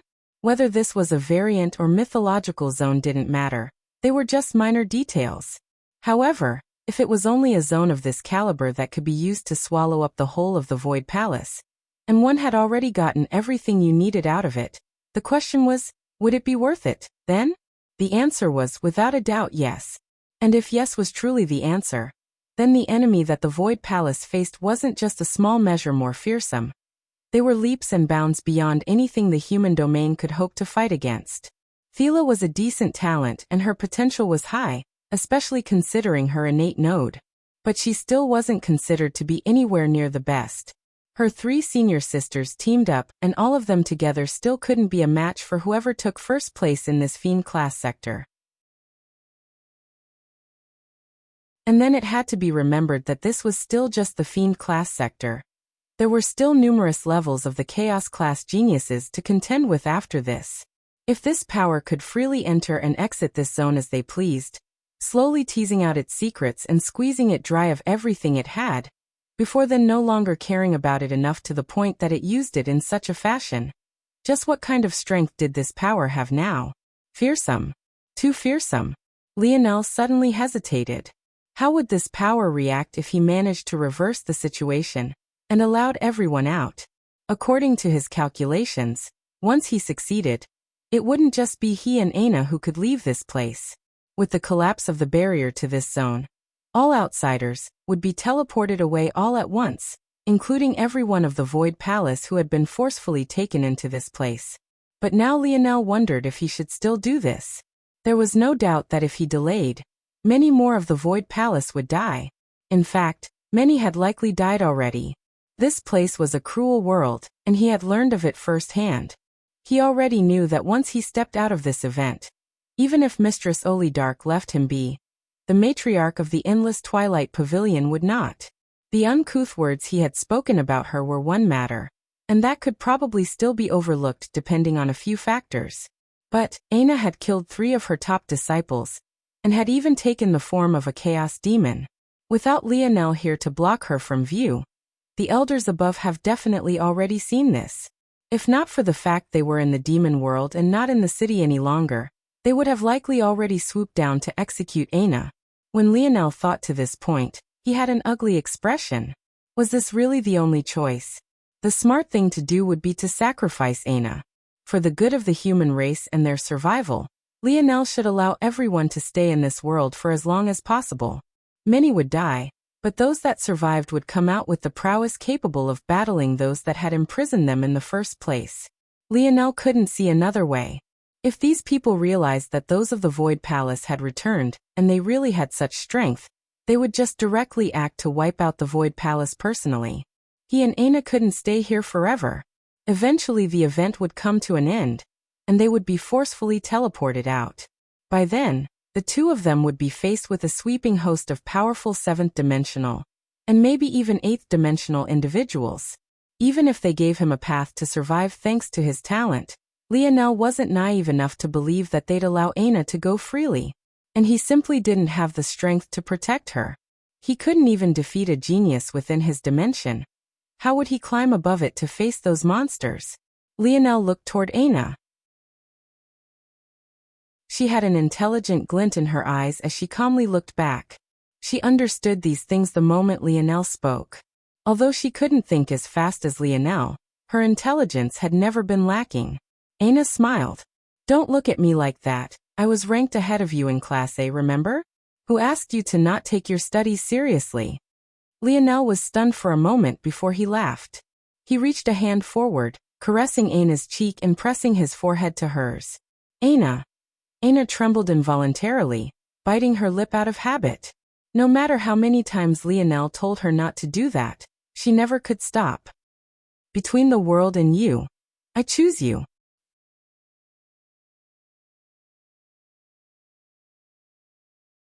Chapter 1628. Published at 20th of February, 2023, 8:17 and 49 seconds AM. Chapter 1628. An obvious answer. If audio player doesn't work, press stop then play button again. Lionel, you? Aina didn't know what to say. The transition into Chaos Demon wasn't something she could control. The moment she reached a certain stage of comprehension in her blood sovereignty, and took out the heirloom of the Silver Empire, everything happened so fast she couldn't stop it even if she wanted to. It also didn't help that she didn't even know what kind of changes were occurring to begin with. Then, when it came to killing those 3 women, she was blinded by rage because the life and death of Lionel was unknown. And just by virtue of the state Lionel had returned in, their deaths were more than warranted. Still, even before then, it was already past the point of no return. She had thought that everything would be fine since Lionel had a method to leave this place, and he wouldn't lie to her about such a thing. But now that she knew about this, she felt as though there was a lump in her throat that she couldn't quite deal with. She didn't want such a choice to be contingent on her. Just how many of the human domain would die because Lionel said such a thing? Lionel smiled, looking into Aina's eyes despite the closeness of their faces. Despite that smile and the twinkle in his eye, Aina knew the kind of weight Lionel felt on his shoulders making this decision. She knew how he felt about taking the lives of others, and the kind of responsibility he felt toward protecting as many people as he could. He tried not to see any life as more valuable than another because even with his analytical mind, he couldn't find a logical progression toward the worth of a human life. But now, this very same Lionel was deciding that the life of one Aina was worth more than the life of countless others. Wasn't he just a hypocrite? Yes. Yes, he was. And quite frankly, right this moment he didn't care. If it was his life, he wouldn't hesitate to put it on the line 100 out of 100 times. But when it came to the life of Aina, he would deign to play with it even once no matter how many opportunities he was given. Nothing would move him from this position. Didn't I say it already? I can do this impossible. Without me, everyone would be stuck here regardless.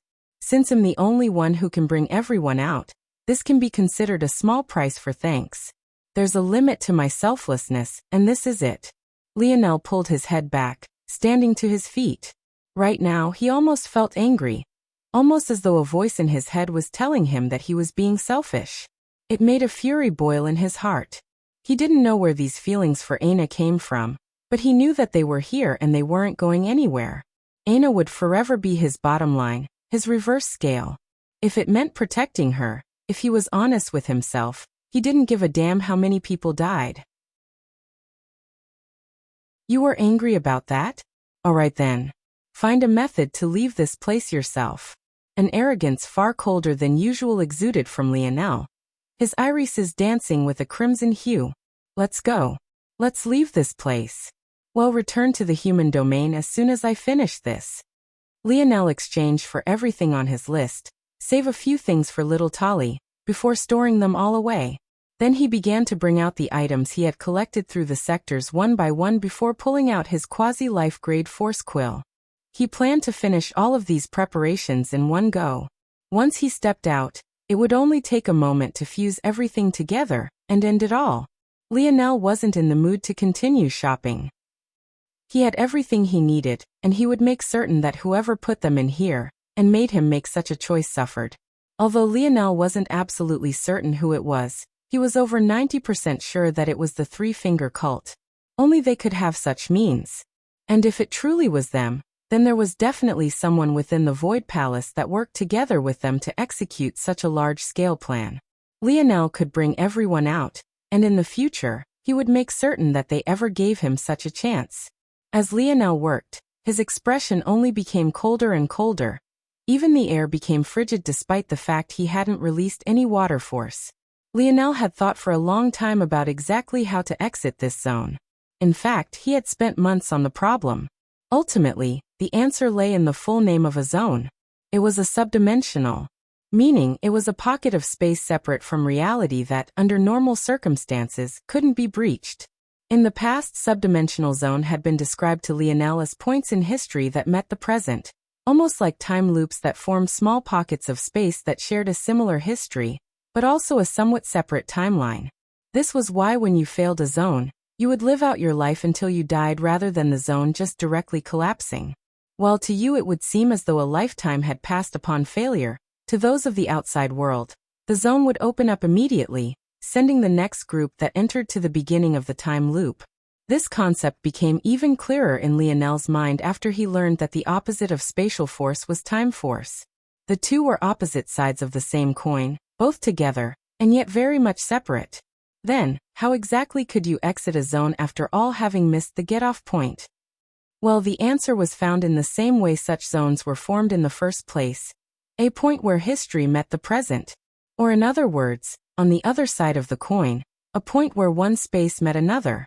Simply put, if Lionel wanted to exit, he needed to find a way to bring them back to the reset point. He couldn't do this with time force, but he could do it with spatial force. Essentially, he had to find a way to force this zone to touch the human domain once again. Once these two worlds connected, it would be like the zone opened up again, but this time in reverse, thus allowing everyone to exit. At least, this was the simplified version of his thoughts. This, though, still left the matter of how. How would he force such a connection to occur again? Lionel needed a catalyst, a bridge of sorts that could force these worlds to interact once again. And he had the perfect solution to this. What Lionel needed was a third world. A world that could force these two together once more. A world that had a strong connection to the human domain, but was also sturdy enough to survive a trip through space. And to that, Lionel had the perfect answer. In fact, this world had already survived such a trip before. In fact, it had survived such a trip many times before. It even had certain abilities capable of hiding the presence of people from the eyes of a zone. By now, the answer was obvious: the segmented cube.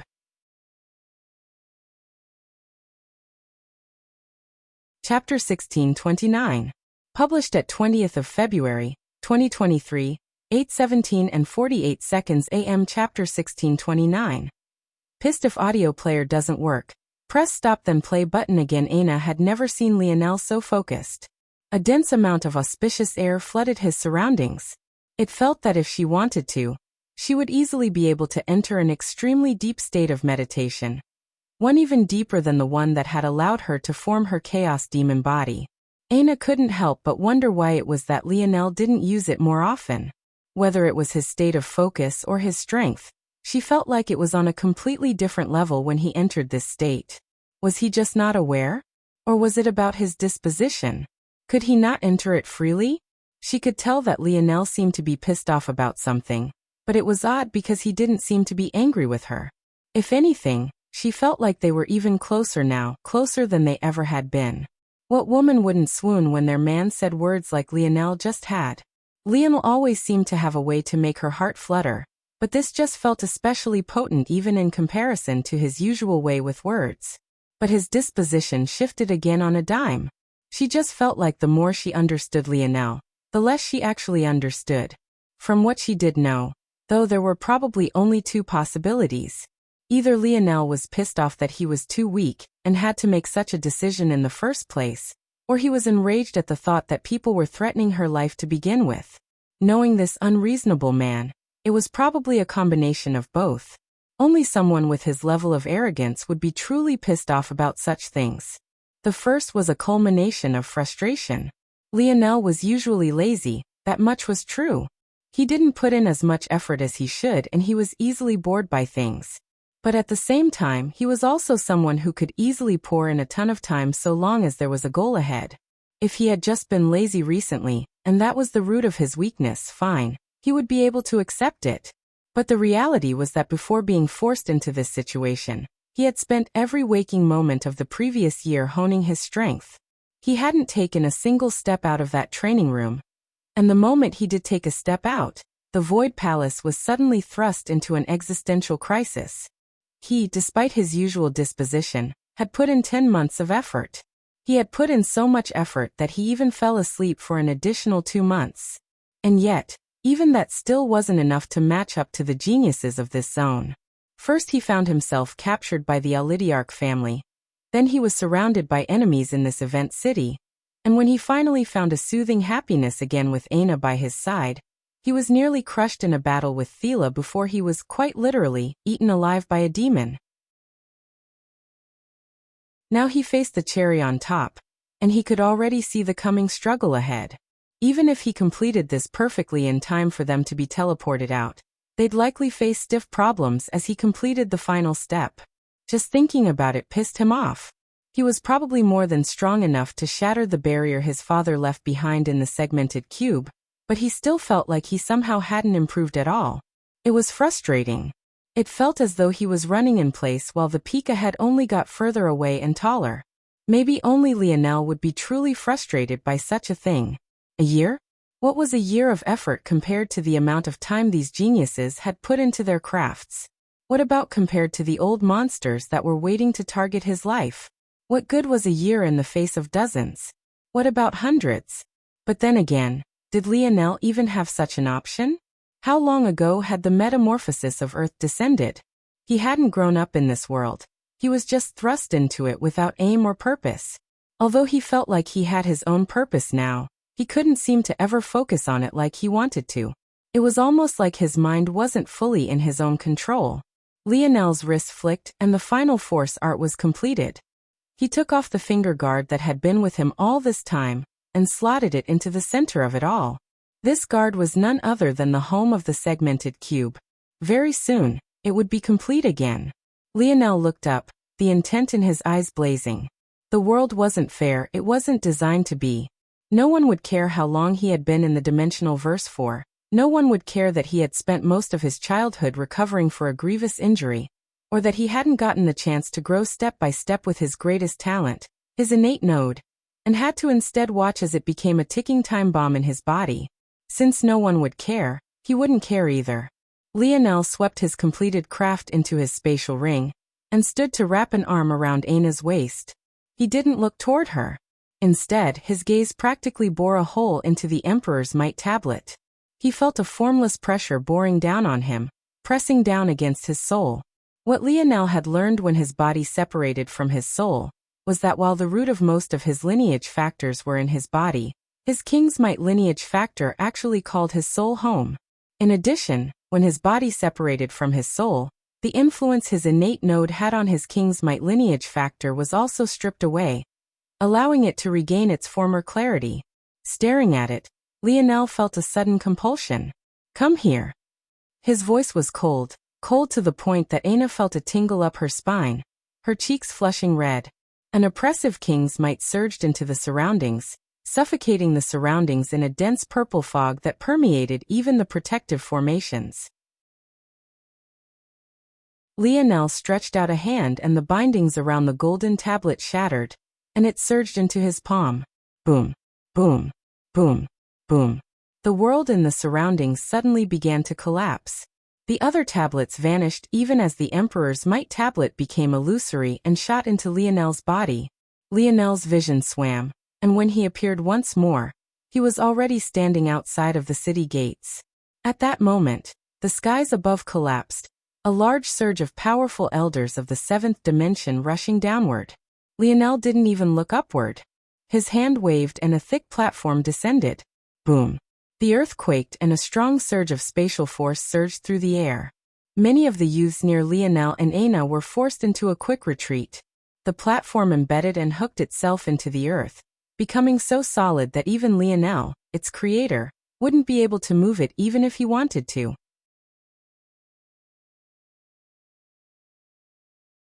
Chapter 1630. Published at 20th of February, 2023, 8:17 and 47 seconds AM. Chapter 1630. Superimposed. If audio player doesn't work, press stop then play button again. The solid slab of silver metals that was at least 10 by 10 meters. Its edges were filled with complex runes that could make one's mind spin just looking at them. And its center was filled with a circular formation that seemed to rotate with life of its own. Halt! Hand the demon over. The elders above released mighty auras, soaring down upon their treasures. When Lionel heard this, his gaze flashed with rage, but he still didn't look upward. If he had the strength, he would have directly killed the person who said such a thing. However, even though he didn't look upward, his aura continued to grow like a towering tempest. Billowing violet fog and a wild crimson spread out further and further. From the perspective of the elders of this world, they had to capture Aina, and even if they couldn't capture her, they had to at least kill her. A demon that could camouflage themselves as a human was a crisis-level threat to them all. They had to know how it worked, and more importantly, how to counter it. The one good thing about demons was that they were easily spotted. But if one could hide so perfectly and even infiltrate their society to this extent, wouldn't it only be a matter of time before they were all finished? They couldn't allow Aina to escape no matter what. Violent surges of aura descended from the skies. If it wasn't for the fact they were caught off guard by the change, they would have already surrounded the city. But something Lionel did seem to have triggered the teleportation ahead of time, causing them to still be in the skies observing the situation, until right this moment. Lionel. The roar of Mistress Olidark was among the loudest, and there was no doubt that this was on purpose. She should have been happy that Lionel had gathered so many points for her Olidark family, but truthfully, it was the direct opposite. She had to make it clear that she was going all out to kill Lionel and Aina, or else her family would be implicated. Who could have thought that the brat she had easily taken control of just might cause the downfall of her family so easily? She couldn't allow this to happen no matter what. Ripple. At that moment, a strong surge of force expanded outward in all directions. Bang. Several attacks from above suddenly found themselves blocked by a powerful barrier. This barrier wasn't actually part of the original design, but was rather just a subsidiary product of the function of the design. There needed to be an incredibly stable spatial link formed between this world and the next. So Lionel had modified the original design to need a powerful, or with precisely these characteristics as the foundation. Lionel had done a lot of research about spatial rings and spatial force in general, in order to create this method to retrieve the segmented cube. Now all of that research became the backbone for his method of returning home. He gave the segmented cube a landing mark, and that would be its original vessel to begin with. Now that the space was stabilized, seventh-dimensional individuals could forget about shaking it easily. Lionel had actually been prepared for eighth-dimensional experts to make a move, but there were none, surprisingly. What he didn't know was that they all had been pulled away by that sudden snap. But regardless, the fact that none were here, or disdained to act in Lionel's estimation, they could forget about stopping him. The space only grew more and more stable with each passing moment. Even for Lionel and Aina, who were in the center of it all, it was difficult even to move properly, let alone for these elders to shatter the barrier. Lionel slowly inclined his head almost as though he wanted to imprint the faces of all those above him. He even took an exceptionally long look at Mistress Olidark. He would never meet these people again, and he knew that, but for some reason he still did this. Maybe it was less about getting revenge later, and more of a reminder of what forced him into this situation in the first place. At that moment, the skies above split and a surging beam of light descended. Bang! It collided with the spatial barrier, and right then, it was as though the earth had been connected to the skies. The blue skies and clouds vanished, replaced by a vastness of darkness and sparkling stars. For a moment, some believed that someone had activated their natural light domain. But that was far from the case. Lionel's gaze flickered. This was part of his calculations, so he wasn't surprised about the pillar of spatial force. However, that shouldn't be what the skies looked like. It felt like. Lionel didn't get a chance to finish his thoughts when an ameb-like bundle of energy suddenly shuttled through the pillar of spatial force. His eyes lit up. He knew exactly what that was. It was most definitely the world of the segmented cube. Seeing this, nothing else mattered.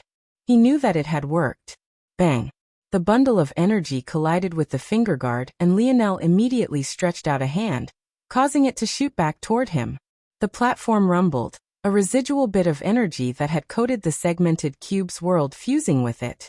The energy ran through the circular formation, like it was rushing through a race track, before it began to cause the runes near the edges to light up as well. At that moment, the entire world began to tremble. No matter where they were, the youths and elders of the Void Palace looked up. Some were hidden within organizations, others were running through the demon worlds, others were stuck in jail cells, and yet some others were being humiliated as slaves. However, not a single one of them didn't feel the tug. A sudden pulling sensation pulled them through as the two worlds superimposed. When the world finally calmed once more, every one of them had vanished.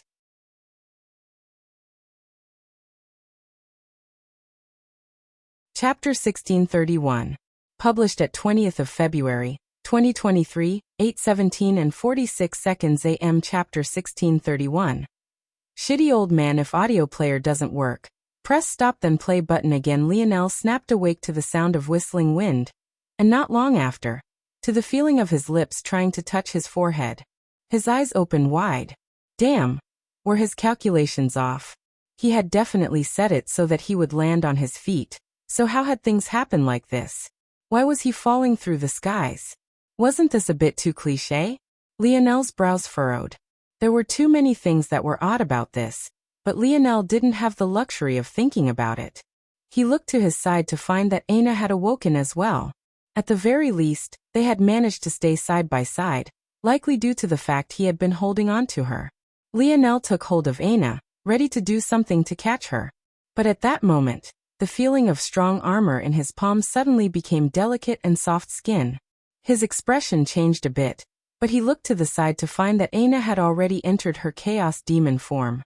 Her armor separated from her body, becoming a dancing tornado of gorgeous black feathers, and her wings appeared once more. In an instant, their positions flipped and Aina caught Lionel, cradling him like a princess. Lionel found himself without the words to speak. He was certain that this mischievous little vixen had done this on purpose. Almost as though to confirm this, Aina couldn't even hit the ground before she started laughing. The sonorous sounds of her laughter spread over the surroundings. She couldn't help herself. Aina landed on the ground, still holding Lionel up with a wide smile on her face. She leaned down and gave him a peck on the cheek, her grin enormous. Lionel eventually laughed as well, even forgetting to check their surroundings. "You're not going to get down, princess?" Aina asked. "Why would I? I think this is actually pretty comfortable. Carry me around some more." Bang! Lionel fell to the ground, and could only look up with a wronged expression. There was really no justice in this world. Lionel stood, patting his butt and looking around. This should be the Void Battlefield? How far out are we? The Void Battlefield was a large place, and the only region Lionel was familiar with was the Rapax region. And even that was just to a limited extent. Unfortunately, there was far more than just the Rapax here. From Lionel's understanding, pretty much every race of the dimensional verse had a land they controlled here. After all, this region could be considered the dividing lines between their territories, so how could they not protect what was effectively the front line? There was another reason for this as well, of course, and that was that the human domain would soon produce an eighth dimensional world. Once this happened, The layer of protection they had due to their relative weakness would be gone, and the ultimate result would likely be war. Forget it, we can deal with this later. How about we go visit Blackstar? Maybe that annoying old man will have a way to tell exactly where we've gone, and how to get back. Lionel somewhat sighed a breath of relief when he thought this. Wise Star Order was definitely an annoying old man, but so long as he was being annoying, this also meant that he was giving him knowledge that he didn't have. Aina nodded in agreement, somewhat missing the little mink as well. Lionel opened his palm and the segmented cube, for the first time in over a year, finally changed its form once again and took the shape of a cube formed of jigsaws. With a smile, he grabbed Aina's hand and entered. But what he saw when he went inside left him somewhat floored. The segmented cube had been vast before, but now it was on a completely different level. Lionel landed in a vast forest with trees as tall as several hundred meters, and so thick it would take dozens of men to wrap around it from tip to tip. What the hell? This place. It should be the garden of my residence, at least that's where I wanted to teleport to. How had things happened like this? Who? A booming voice descended from the skies and a familiar spirit appeared about Lionel and Aina. The old man had once again entered that ridiculously handsome form of his. He looked more like he should be walking runways and starring in movies than yelling so imposingly. Brat. Wise Star Order seemed just as taken aback to see Lionel as Lionel was to see the segmented cube. Lionel blinked, his head tilting to the side. Something about Wise Star Order seemed off. With how vast this world was, the only one who should have been able to teleport around so fast was Lionel himself, who was the owner of the cube to begin with. But somehow, Wise Star Order had just appeared here. Lionel's eyes couldn't help but narrow. At the same time, Wise Star Order's surprise turned into a malevolent grin. He finally had this brat right where he wanted him. Lionel reacted faster than Wise Star Order, using the pendant that his mother had given him to control the old bastard. But to Lionel's shock, Wise Star Order seemed completely unaffected. Haha, you little shit. I've been waiting for this day for too long. Lionel and Aina's expressions both became dark at the exact same time. This old man had always been looking for opportunities to kill Lionel, but to think that he still wouldn't have given up after all this time. Wise Star Order's presence soared, but Lionel only grinned as the old man's spirit shot toward his head. Bang! Wise Star Order was sent spiraling away. When he stabilized himself, he could only look toward Lionel with an incredulous expression. You shitty old man, my dream force comprehension has already reached the pinnacle of the 7th dimension. And so have the barriers of my mind. Plus, my soul control is at a completely different level now. You can forget about it. Wise Star Order was speechless, not knowing what to say. Lionel shook his head. I leave you for a year and you already don't know how to act.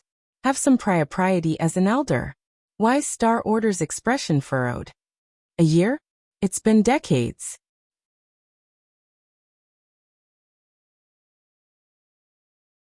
Chapter 1632.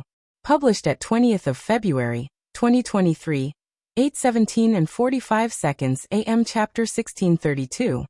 The end of a phenomena? If audio player doesn't work, press stop then play button again. Lionel's expression changed when he heard this. His mind spun into overdrive, trying to think of the possibilities for why this could be. His calculations seemed to have been off from the beginning since he was falling through the sky, and even ended up lost somewhere inside the void battlefield. Could it be that this was the reason he was off? As specified previously, zones were technically points in time connecting with one another. Could it be that Lionel just connected with the wrong point? Considering the vastness of time itself, the fact that he had landed within a couple decades was already praiseworthy. It was so close that it couldn't even be considered a margin of error. After all, what was a couple decades in the face of trillions upon trillions of years? However, Lionel didn't feel like he was wrong. He had been so careful, so precise. It was simply impossible for such a thing to have happened. His confidence in himself was absolute.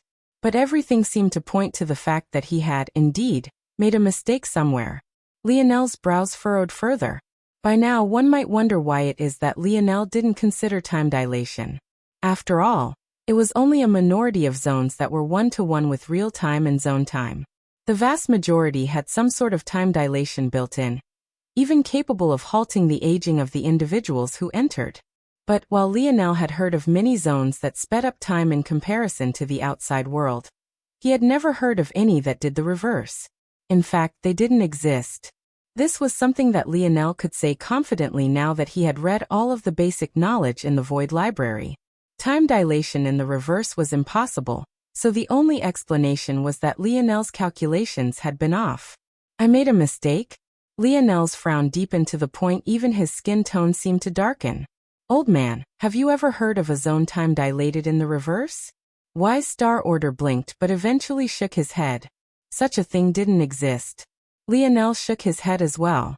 It seemed like things were truly impossible. There really was only one explanation then. Forget it. What happened to my segmented cube? And why is it that you seemed so confident previously? Wise Star Order was about to answer, but at that moment, the shimmering appearance of an adorable little girl with a floating cloud for legs appeared. It's about time that you returned. Despite the commanding tone, one would only feel an overwhelming need to pinch this little girl's cheeks. I've seen you before. You were there after I left the dimensional cleanse, trial world. The little girl rolled her eyes. Don't remind me. Back then, I could have directly entered the 7th dimension, but I actually had to waste precious energy healing you instead. Can't you be a little less useless? Never mind, never mind. Since you've brought me back to the 8th dimension now, I guess I shouldn't be too hard on you. Good boy. The little girl floated over and patted Lionel on the head. Lionel blinked. The segmented cube had entered phase 6? When? Had it been over the decades he had been gone? How though? The segmented cube needed a ridiculous amount of energy to evolve. Even spending so long in a dense mass of what must have been 9th-dimensional vital star force wasn't enough for it to evolve to this level. But suddenly 2 decades was enough for it to reach this level? Something wasn't adding up. No. A lot of things weren't adding up. Don't think too hard. Your calculations weren't off. There are just certain things you're too weak about. Knowing would quite literally harm you. I don't mean in a figurative sense, I mean as I said literally. Lionel didn't know what to say to this. I am going to go and see little Blackstar and little Tolly. Lionel sighed. He had left them alone for too long. The phenomena is finished and spatial fluctuations have come to an end. They should have all returned now. An unknown voice spoke from the shadows. So my words were correct? Even if they were correct, we couldn't act on them until now anyway. I don't know how that brat did it, but he's even more troublesome than his father. Dealing with him will be as easy as flipping over a palm. His father has been on a rampage for the last 2 decades. His wife didn't appear until 11 years ago, and his son hasn't appeared until now. I told you that we should have acted when he was in the Void Palace. It wasn't worth the risk. There was a chance he could have stopped it. And what did that get you? The plan failed anyway because of his brat. The plan might have failed, but it wasn't for nothing.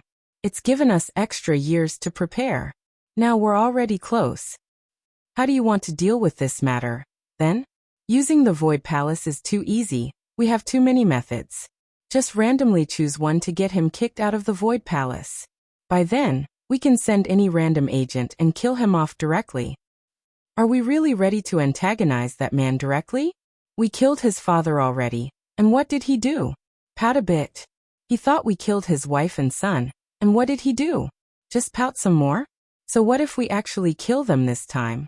This is the luxury time has brought us.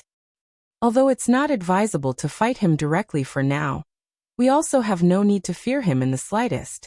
If he wanted to waste his time beating his head against a steel drum, let him. I really want to see what the piece of trash can do. He can just watch obediently as we kill off his family members one by one. Once a hard-headed fool, always a hard-headed fool. All right then, I have a method. It won't be too difficult at all. Get it done, but be patient about it. No need to activate any pieces. Use the most natural and inconspicuous method. No issues on this side.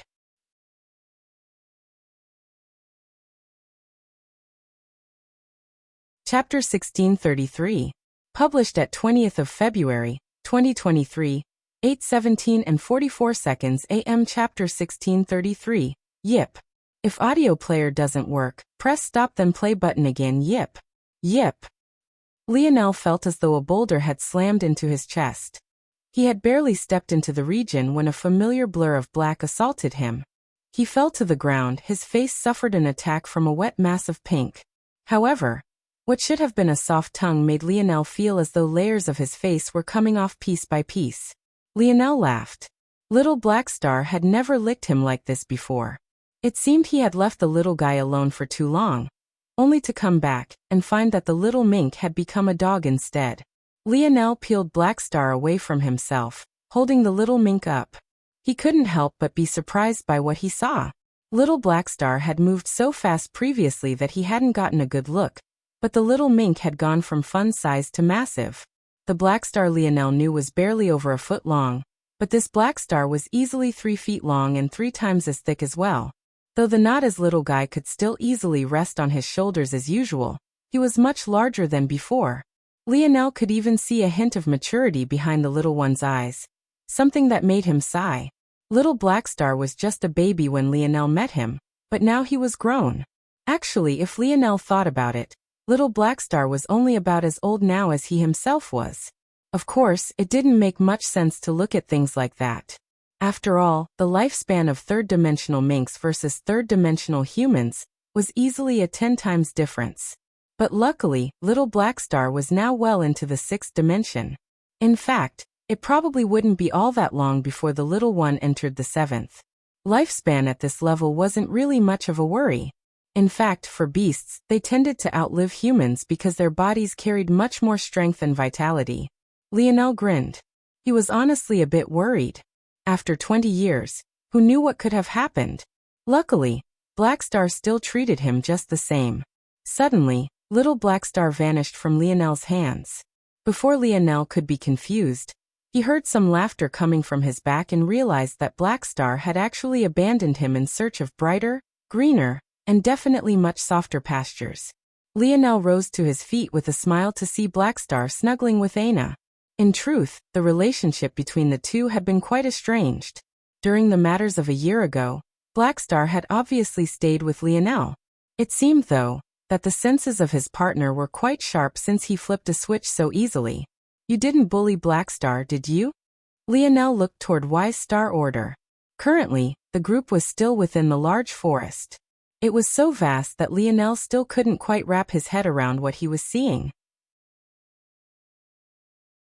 But while it was vast, it was also quite empty. The segmented cube might have nearly become a sustainable world of its own, but it didn't have the ecosystem to match it. Even the trees and vegetation were very simple. They couldn't be considered to be high-class force herbs and were, at best, just some plants with longer lifespans and stronger bodies than normal. Bully? You should thank me.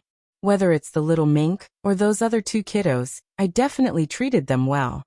Lionel suddenly frowned. This was actually something that he was worried about.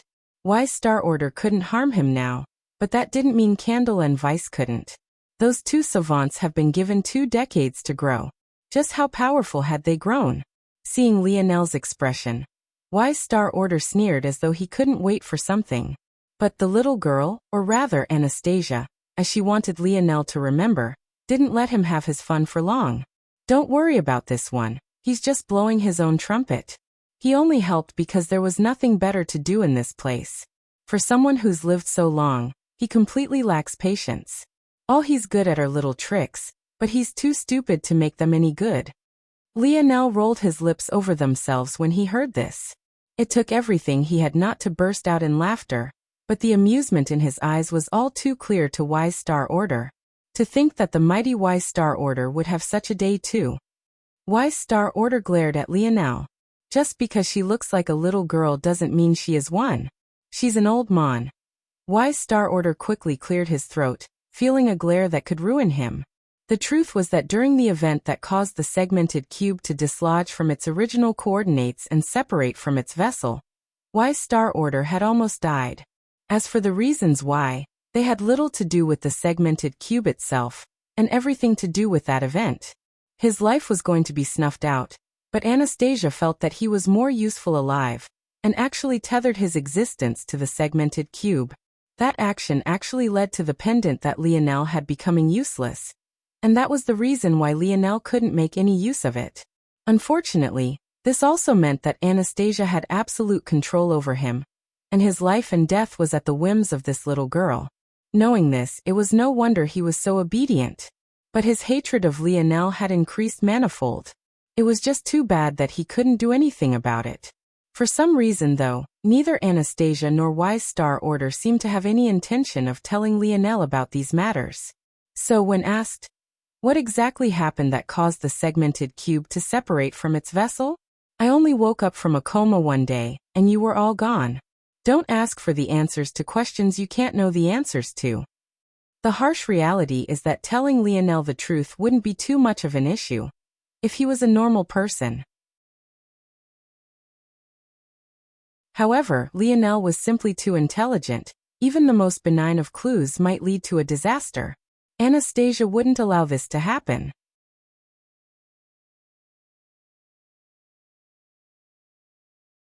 Chapter 1634. Published at 20th of February, 2023, 8:17 and 43 seconds AM. Chapter 1634. Candle and Vice. If audio player doesn't work, press stop then play button again. I placed your metal spirit into suspended animation. 20 years of separation between yourself and your mink is one matter. But if you allowed the same to happen with your metal spirit, it would grow apart from you. Before maturity, spirits are too malleable and susceptible to their environment. If you only spent a fraction of their life with them, they would easily forget you, which makes sense since they live far longer than humans. Some even believe that spirits have no finite lifespans at all. The little one will be in the first lab. Anastasia changed the subject before Lionel could ask any questions quite clearly. It was obvious that she had no intention of allowing him to know the truth. The good news, though, was that Lionel was ecstatic to hear this news. He had actually been worrying about it. If little Tali also entered the sixth dimension while he was gone, it would already be too late to do anything, and he would have wasted billions of demon points on nothing. Someone else might have thought of abandoning little Tali at that point and simply picking up a new metal spirit, but by this point, Tolliver was Lionel's partner. How could he abandon him just because? He wouldn't have the heart to do it. It wasn't long before Lionel felt that familiar feeling of little Tali rushing through his fingers. He couldn't help but have a wide grin on his face. It seemed that suspended animation state hadn't affected the little one at all, and it was just as enthusiastic. To it had been even less than a year since it had seen Lionel, but it was still far too long. Anastasia had obviously sensed this and made this decision herself. Toward this, Lionel could only be endlessly grateful. With a smile, Lionel turned to face Candle and Vice. The two of them didn't look to have aged a day, but this was to be expected. Although savants could rise through the dimensions via normal means, so long as their control over their ability index reached certain levels, they would have no problems living long lives. What did surprise Lionel, though, was that the usual shadow that loomed over them seemed to have dissipated somewhat. Candle's finicky and jittery demeanor was no longer as prominent, and Vice seemed to have stopped copying everything Candle did to hide his true intentions. Most curiously, though, or maybe it was only to be expected since only the two of them were here, they seemed very close to one another. Facing Lionel now, they clearly found comfort in each other's presence. Lionel was happy that this happened. In fact, he had hoped that something like this would happen, although he had done nothing to try and force it. He wanted the two of them to slowly pull away from the shadow their life in Dark Cloud Prison had placed them under. Even if they didn't quite trust Lionel as he had simply vanished for 2 decades, it would still be easier to communicate with and understand them the more humanity they had. First, I want to apologize to you too. I had every intention of giving you both as much freedom as possible, but an event caused me to lose access to the segmented cube. To me, it's only been about a year and some change, but to you it's already been 2 decades. There's already nothing I can do to fix that. However, I still that you two can. It's okay, Vice suddenly spoke. Lionel raised an internal eyebrow, but he didn't do much else other than smile when he heard this. In the past, Vice would be too busy imitating Candle to dare to interrupt Lionel when he was speaking because Candle would be too reserved to ever think of doing so. You don't need to treat them with kid gloves, Wise Star Order said with a snort. My two little disciples are stronger than you can even imagine. In that case, I'll ask you two something else then. What do you want to do in life? Lionel kept looking toward them, not sparing Wise Star Order a glance. The couple looked toward one another before grabbing a hold of one another's hands. We want to help Master rebuild the Luxnix family, Vice spoke for them both. Lionel blinked before chuckling inwardly. He knew that Wise Star Order would do his own bit of brainwashing, but it seemed that his claws were sunk deep into this pair. Lionel didn't dare to refute it either. After all, if his first interaction with Candle and Vice was to question their motives, or if they were smart enough to make their own decisions, then it would completely ruin any goodwill he had in their hearts if there was any. To them, Wise Star Order was likely like a father by now, while he was just a person who had threatened them with death, and then leveraged that into controlling their abilities. The gap was far too large. However, what happened next surprised him. It was actually Candle that spoke this time. We understand that Sir Lionel is also the hope of the Luxnix family, so we will do our best to assist you. Also, Vice and I want to thank Sir Lionel for not killing us for our abilities. We know that you could have any time you wanted, but you chose to spare us. Thank you very much. Candle spoke very softly, but her words were firm and carried much more confidence than Lionel expected. It seemed that she had truly come out of her shell as well. He had simply missed too much. Lionel sent a gaze toward Wise Star Order. He hadn't expected the old man to tell them about this. Of course, Lionel could have told them himself. But something like that was hard to bring up naturally without making it sound like a threat. If they didn't learn about it naturally, it was best they didn't learn about it at all. Wise Star Order snorted. Don't look at me like that, this one made me tell them. Candle giggled hearing her master's complaints. The mood and atmosphere felt quite homey all of a sudden.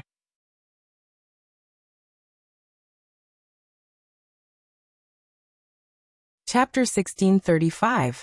Published at 20th of February, 2023, 8:17 and 42 seconds AM. Chapter 1635. Target: if audio player doesn't work, press stop then play button again. After these matters were settled and his heart was settled, Lionel couldn't help but think about the situation of the dimensional verse, and specifically, the human domain. If he had been gone for 20 years, too many things could have happened. Setting aside miscellaneous matters, he was most worried about Earth and his brothers. How had they been? And Earth, what dimension had it entered by now? Did it survive well without him there to battle on the front lines? What other powers were eyeing it? And if his brothers and friends were fighting those wars, had they survived? How were they faring? Lionel was itching to do something, but he forced himself to calm down. 20 years had passed already. A few seconds and even a few months wouldn't make a large difference. What had already happened and there was no changing it, and if they had managed to survive for 20 years, he was sure that they could manage to survive for a bit longer. Currently, he was in a severely weakened state. Never mind the fact that his dream force and mind hadn't quite fully recovered just yet. There was still the matter of his king's might being reset, and the fact that his metal body had been undone and no longer had divine armors to support it. Much of Lionel's strength had been stripped down, and it would be foolish of him to start rushing around without being able to consolidate what he had first. He had to take his time and first reach a bottleneck in his progression before he went out. He realized that every time he jumped into any sort of trouble, he never had any time to rest. There was no doubt that the human domain was in a large amount of turmoil right now with everything that had happened, so he couldn't afford to be casual with his life. Anastasia, I plan to do a few things before leaving. Can you monitor the situation outside? I don't want the segmented cube to end up damaged because the wrong person ran into it. Anastasia nodded. Oh, so you know how to be patient? It seems that someone finally taught you a lesson. Lionel coughed lightly. It seemed that he had traded one Wise Star Order for a sharp-tongued, albeit supremely adorable Anastasia. Wise Star Order finally learned how to be obedient, but at what cost? There's no need for you to worry. In Phase 6, the segmented cube's ability to shrink is even greater. No one would notice us under normal circumstances. It's good that you're deciding to take things slowly. There's nothing someone as pitifully weak as you can do anyway. Plus, you're the last to arrive anyway. Lionel frowned. Last to arrive? Anastasia's words seemed to imply that he and Aina were the last to find a method to return, but that didn't make any sense. Maybe it was because he was arrogant, but he was certain that even if everyone in the Void Palace was given a segmented cube to use as a catalyst to return home, he could probably count on his fingers how many would be able to think of the method. Could it be that there was another way to return? When you triggered the return sequence, you became the focal point of the return as you were the origin of everything. The point you stood upon was the very to make the connection, but it was also the last to disconnect. A sudden realization overtook Lionel. So he was the one that allowed others to return, but because he and Aina had been at the focal point, they were the last to return. When you were working with such long spans of time, what was ultimately a few microseconds worth of difference between when they left and when everyone else left, became dilated to decades worth on the side. How unlucky. This wasn't part of Lionel's calculations either. Even if he knew it would happen, he would still need to act. But it was still a bit unfortunate. Still, this is good. If the elders of the Void Palace returned well in advance, then it likely means that the turmoil in the human domain isn't so bad. They would have come back to stabilize the situation in time. Lionel felt that this was actually good news. You can look at it like that, or, Anastasia sneered, you can realize that this puts a huge target on your back. Lionel froze. He didn't need Anastasia to explain this to him at all. The moment she spoke the words, he hit him like a ton of bricks. Lionel couldn't see the core of the situation because he had been stuck in the thick of it, but from an outsider's perspective, especially given the sheer amount of time that had passed, it would have been easy to understand what was happening even if they didn't understand the methods Lionel had used. Ultimately, it would be very simple to conclude that whoever returned last once the phenomenon concluded should also be the person that had caused it all in the first place. Things would be fine under normal circumstances. After all, just statistically speaking, there would be others who came out in close proximity to Lionel. In addition, he and Aina had appeared in a completely barren location where none were here to observe their appearance. However, there were two methods of tracking Lionel. The first was his name in the Morales family Holy Land. It was less likely for there to be traitors in the Morales family, so this probably was as much of a worry. But this was where the second method came into play. The second was, of course, Lionel's badge as a Void Palace disciple. The moment he and Aina came back, others would know. Lionel didn't know much about the Void Palace in question, but what he did know was that his father had gone on a rampage in their territory, and this was even part of the reason he was a target of dissatisfaction for some factions. Obviously Lionel, given how much he respected his father, would never say that he was in the wrong, which very likely meant that the Void Palace had deserved it. In which case, the Void Palace had traitors amongst them, and those traitors would definitely know that he was the last to return. Lionel's gaze became frighteningly cold. It seemed that he would be targeted very soon.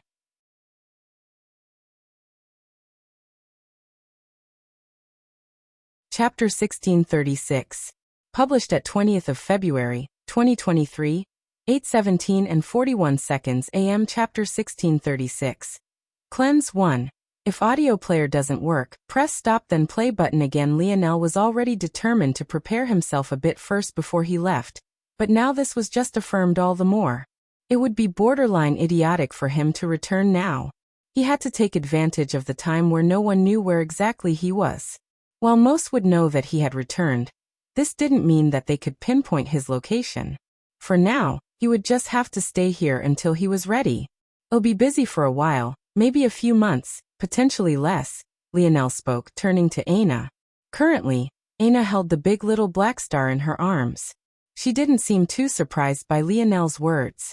Considering his previous agitation, she had guessed that something like this was going to happen. Okay, I will wait, she said with a smile. Lionel nodded and left this place. The current segmented cube was enormous. According to Anastasia, it had a size about a quarter that of a normal-sized planet. Considering the population was not even 10, it was no wonder that it felt enormous. Right this moment, the segmented cube was like having a miniature Earth in his pocket. In fact, the only reason it hadn't begun producing treasures at the level of Earth was because Lionel hadn't been here. As such, Anastasia kept things as neutral as possible. Hearing such a thing, Lionel was actually quite surprised. Anastasia acted like someone who wanted to be in control of every tiny little detail, but it was clear that she actually wanted to defer to Lionel. Whether that was because she respected his father, or if she simply wanted to grant him this respect, or if it was something else entirely, Lionel didn't know. But what Lionel did know was that after accumulating so much force, and even evolving so many times in his absence, the segmented cube was very much ready to explode forth with its potential. So long as Lionel gave the command, he might have even more natural resources at his fingertips than Earth could provide. At the same time, though, he was quite baffled. Just what kind of treasure was the segmented cube? In the beginning, Lionel was too ignorant to the ways of the dimensional verse to understand just how valuable this treasure was. Let alone the segmented cube, everyone awed him, so it was hard to see through to the specialness of this device that followed him everywhere. But now that his scope had been broadened, he understood that there might not even be a second treasure like this in all of existence. The segmented cube was basically an entire world capable of following him around on his finger. It could produce cleansing waters, something capable of countering even anarchic force. It concentrated force to such a great degree that practicing here was easily 10 times more effective than anywhere else. And even one of its first awakened abilities was as logic-defying as suspending a living, breathing entity in time. There was simply nothing else like it. And it was shocking to an extreme. It made Lionel wonder just what its origins were. How had it ended up in the hands of the Morales family? And why was it only in the third dimension when Lionel met it, since even he could take it to the sixth dimension with relative ease? Lionel could only put these matters to the back of his mind. Right now wasn't the time to be dealing with the growth of the segmented cube and its evolution path.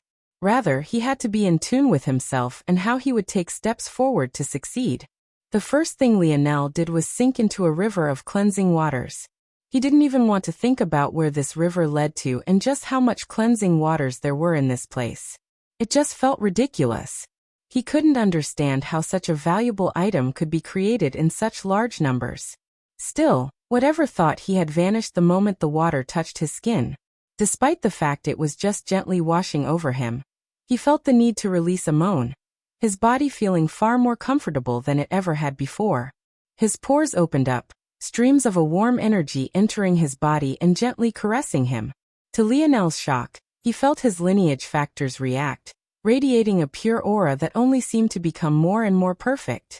He didn't know what was happening and he almost forced the process to stop entirely, but that was when Anastasia's voice rang out. "Don't fight it, are you trying to waste a good thing?" Anastasia shook her head. The strength of cleansing waters was entirely dependent on its dimension, as were the number of its abilities that could be unlocked. But the root of the abilities of cleansing waters was in purification. Namely, it could bring something to its most perfect state.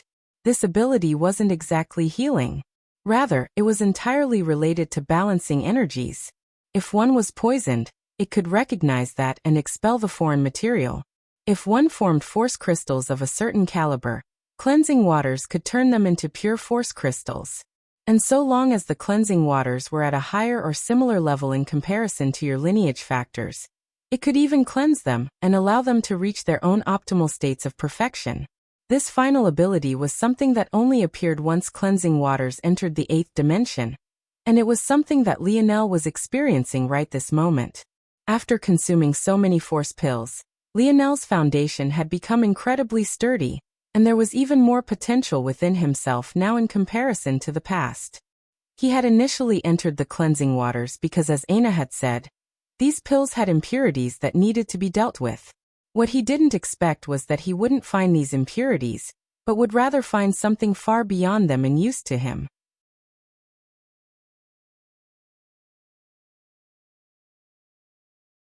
Chapter 1637. Published at 20th of February, 2023, 8:17 and 40 seconds AM. Chapter 1637. Cleanse 2. If audio player doesn't work, Press stop then play button again. Compared to the process of eating force pills, Lionel felt like he was walking on clouds. After consuming the Cobra Demon, Lionel's bronze runes had all fused into one. If he activated his metal synergy lineage factor right this moment, he would become a man of bronze from the neck down. His halo would be far more resplendent, and the crown usually tattooed to his forehead would separate, fusing with the spear crown of his spear domain lineage factor, and exuding a far mightier aura. Under the effects of the cleansing waters, it felt like a final push thrum through Lionel's blood. The bronze sheen that covered his body from the neck down slowly separated from him, peeling off from his skin, and becoming a light that covered him instead. His halo grew in size, shimmering with an even more fierce bronze glow, and at the same time, the sound of sharpening metal resonated through the air. What happened outside of Lionel's body was mirrored inside. His individual organs, which would also usually be covered in bronze runes, radiated a similar glow as well, as though they were enveloped by a light of ambrosia. There were actually no changes to Lionel's starry-tailed fox and Aurora Black Panda lineage factors for unknown reasons. But there were changes to his soul. It became more resplendent and whole, growing in strength and becoming more and more independent of Lionel's body. At the same time, the cleansed king's might that had always laid its roots within the depths of Lionel's soul also began to flourish, slowly becoming more powerful as time continued onward. Although Lionel had separated his soul from his body, it could survive indefinitely on its own like a spiritual's could or someone with Wise Star Order's ability index. At best, he could last a few hours. It couldn't be helped, he didn't have the practice methods of the spirituals. But Lionel quickly found that as his king's might grew stronger, so did his soul. And the vice versa was also just as true. It was hard to tell which was the root and which was the sprout. But what Lionel didn't know was that his king's might was only becoming purer, and the Emperor's might tablet that had managed to break free and follow him reacted very well to this change. When Lionel finally awoke, he could feel every cell inside his body tingling. Even his spear domain lineage factor had become purer, although the changes were nowhere near as exaggerated as what happened with his metal synergy lineage factor. This seemed to tell him that the spear domain lineage factor was much closer to perfection to begin with. Lionel looked down at his body and his skin seemed to glow.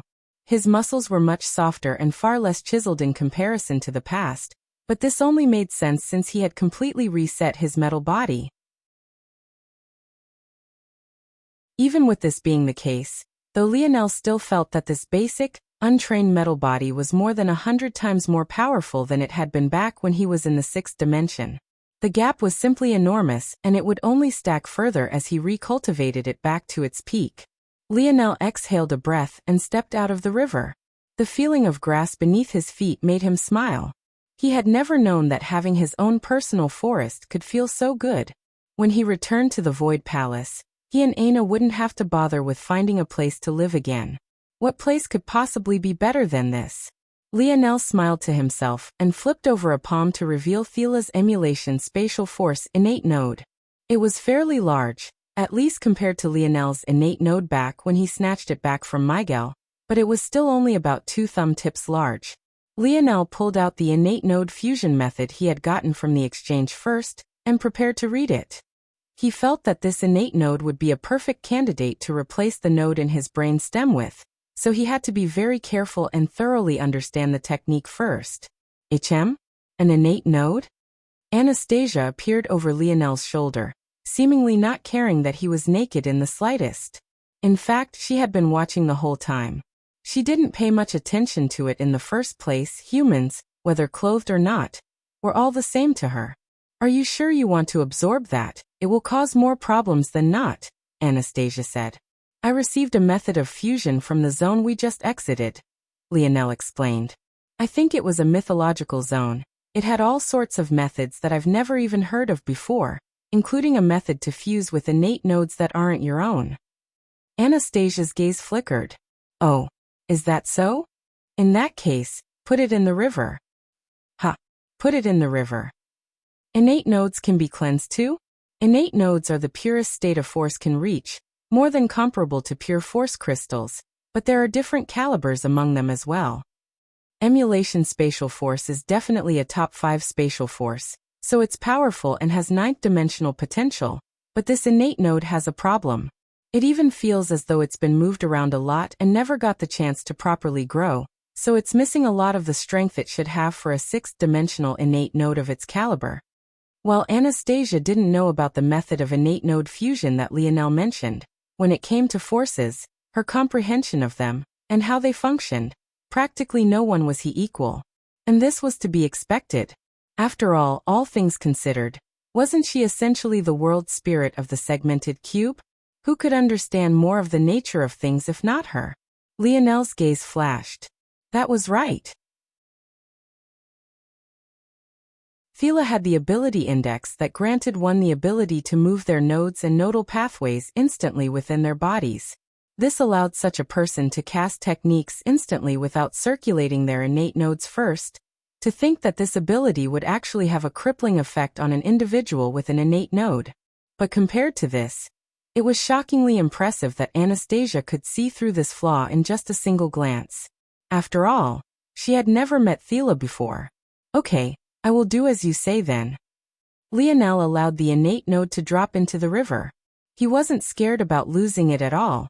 Everything in this world was under his control. It would only take a thought for him to make it appear in his palm once again. Anastasia nodded. It won't take long. Just focus on learning the fusion technique.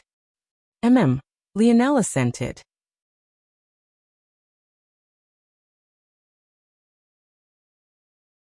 Chapter 1638. Published at 20th of February, 2023, 8:17 and 39 seconds AM. Chapter 1638. Understanding if audio player doesn't work, press stop then play button again. The fusion technique was definitely the best that the zone had, and Lionel had spent enough demon points to make certain that this would be the case. However, even it required at least a basic affinity already existing for the fusion to be perfect. Luckily, Lionel's Dream Force affinity was as high as could be, and he had more than enough Spatial Force affinity thanks to his Ethereal Star Force. This met the basic requirements necessary for the fusion process. Once the fusion was completed and perfect, nothing else would matter. After all, by then, the base of Lionel's Spatial Force affinity would thus become his new innate node. Whether or not he kept his Ethereal Star Force would become irrelevant by that point. In addition, due to the fact his innate Dream Force affinity was so high, the Emulation Spatial Force innate node would be even more powerful in his hands. Unluckily, this technique was quite painful and was quite masochistic. It made Lionel wonder if he should still risk placing it within his brain stem. But then he remembered that his soul had separated from his body. Even if he couldn't endure the pain or made a mistake that could end his life, he was just one instant recovery away from perfection. Once Lionel was confident and Anastasia gave the go-ahead, he retrieved the innate node from the river. In these last few hours, it had grown more resplendent. Its runes were far more visible than the past, shimmering with a silvery gold light, and it had grown an additional thumb tip in size, now being about an inch thick and an inch and a half long.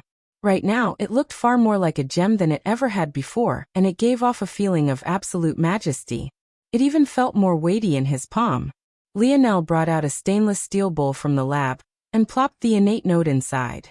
Then, under Anastasia's flickering gaze, he cut open his arm and began allowing it to pour inside.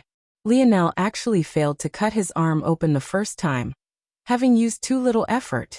It seemed that he had underestimated his body despite the fact his metal body could currently be considered to be third-dimensional. With a second effort, he used his spear and opened up an enormous gash. With every flex of his arm, another huge wave of blood was pushed out, but even after several liters had come out, he didn't seem satisfied. Luckily, the recovery abilities of his body were astounding. He was more than capable of continuing on for a while. After the first 10 liters were drawn, Lionel stopped. He placed uninjured arm over the bowl, and his eyes flashed. Within his dream world, the manifestation of a complex force art was created, and Lionel flooded it with both dream force and spatial force. The complex force art split into 2 layers, one rotating clockwise and the other counter. As they did so, the blood in the bowl began to shrink at a visible speed, becoming lesser and lesser until all that was left was a familiar innate node which flashed with a crimson light before going back to normal. As though he wouldn't stop until he dropped dead, Lionel repeated this baptizing by blood ritual dozens more times. He wasn't meant to stop until he felt a resonance with the innate node, a certain connection with it that transcended just a physical connection. This took more attempts than Lionel thought. He had originally assumed that 3 would be enough, but even after 20 attempts and a face as pale as clouds, he still didn't get the result that he wanted. He could feel the connection after the 3rd attempt, but something just felt like it was missing, and he kept chasing after it. Anastasia couldn't help but shake her head. This father-son pair were really a duo of demons. Both forgot about everything else when they suddenly set their mind to something. A moralis was a purpose was a fearsome thing indeed. After almost 40 attempts, it finally clicked for Lionel. That's what I was missing. How do I fix this? Lionel's eyes suddenly lit up. At first he thought that maybe there was no such thing as a perfect fusion method, but then it hit him. Spirituals were a race born as souls, they built their bodies later. So why was it that wise Star Order said there was a genius among them with 9 innate nodes? Was it possible that this genius snatched it from others? Or was it that the capacity to form innate nodes was soul deep to begin with? This fusion technique seemed perfect to people who hadn't sensed their souls yet, which made sense since the region of the zone Lionel had entered had been ruled by humans just like himself. However, for those that had sensed their souls like Lionel, it would always feel as though something was missing. Lionel had already given this innate node more than enough of his blood. To this technique specification, he had already completed the first step perfectly, and was ready to continue. However, Lionel knew that it was missing something. I got it. Lionel's aura changed, and a rippling violet fog formed around him. With a surging momentum, he formed the duo of spinning force arts again. But this time, when he flooded the bowl with his blood, he infused it with a large amount of soul force, dream force, and king's might. It took several attempts, but Lionel was patient to an extreme. He didn't allow anything to distract him, and he almost became sagely in that way. Finally, on the 121st attempt, Lionel felt a ringing sound through his soul. Lionel's comprehension of spatial force was probably the deepest out of all of his forces. To regain the segmented cube, he had put a lot of effort into research and meditation on it. However, in the past, his affinity for the Force could only be considered to be average in part thanks to his first divine armor, which used a spatial force or as its core. But now, Lionel suddenly felt like the spatial force of the world was whispering into his ears, wanting to tell him all of its secrets. Somehow, the feeling was even more overwhelming than what he felt from Fire Force, a force he was entirely unmatched in. That was when it sank in for Lionel. And it felt ironic to him that it had taken so long for it to click, especially considering his usual disposition. He was a person who didn't like to rely on instinct, so why had he been relying on it all this time? When had he ever put in the effort to truly understand his dream force? What about Fire Force? Or his Scarlet Star Force? Didn't he just always rely on his innate talent for it? And now, suddenly, spatial force had shot by them all in the blink of an eye, becoming his strongest force. And yet, he hadn't even fused with the innate node yet, he had only formed a connection with it. I was right, Lionel thought to himself. If I manage to grasp Grandpa's music and painting skills, I can step past it and use the method that I wanted to all along, force arts. Wasn't it force arts and the study of them that allowed me to understand spatial force so intimately? So why shouldn't I do the same with the others?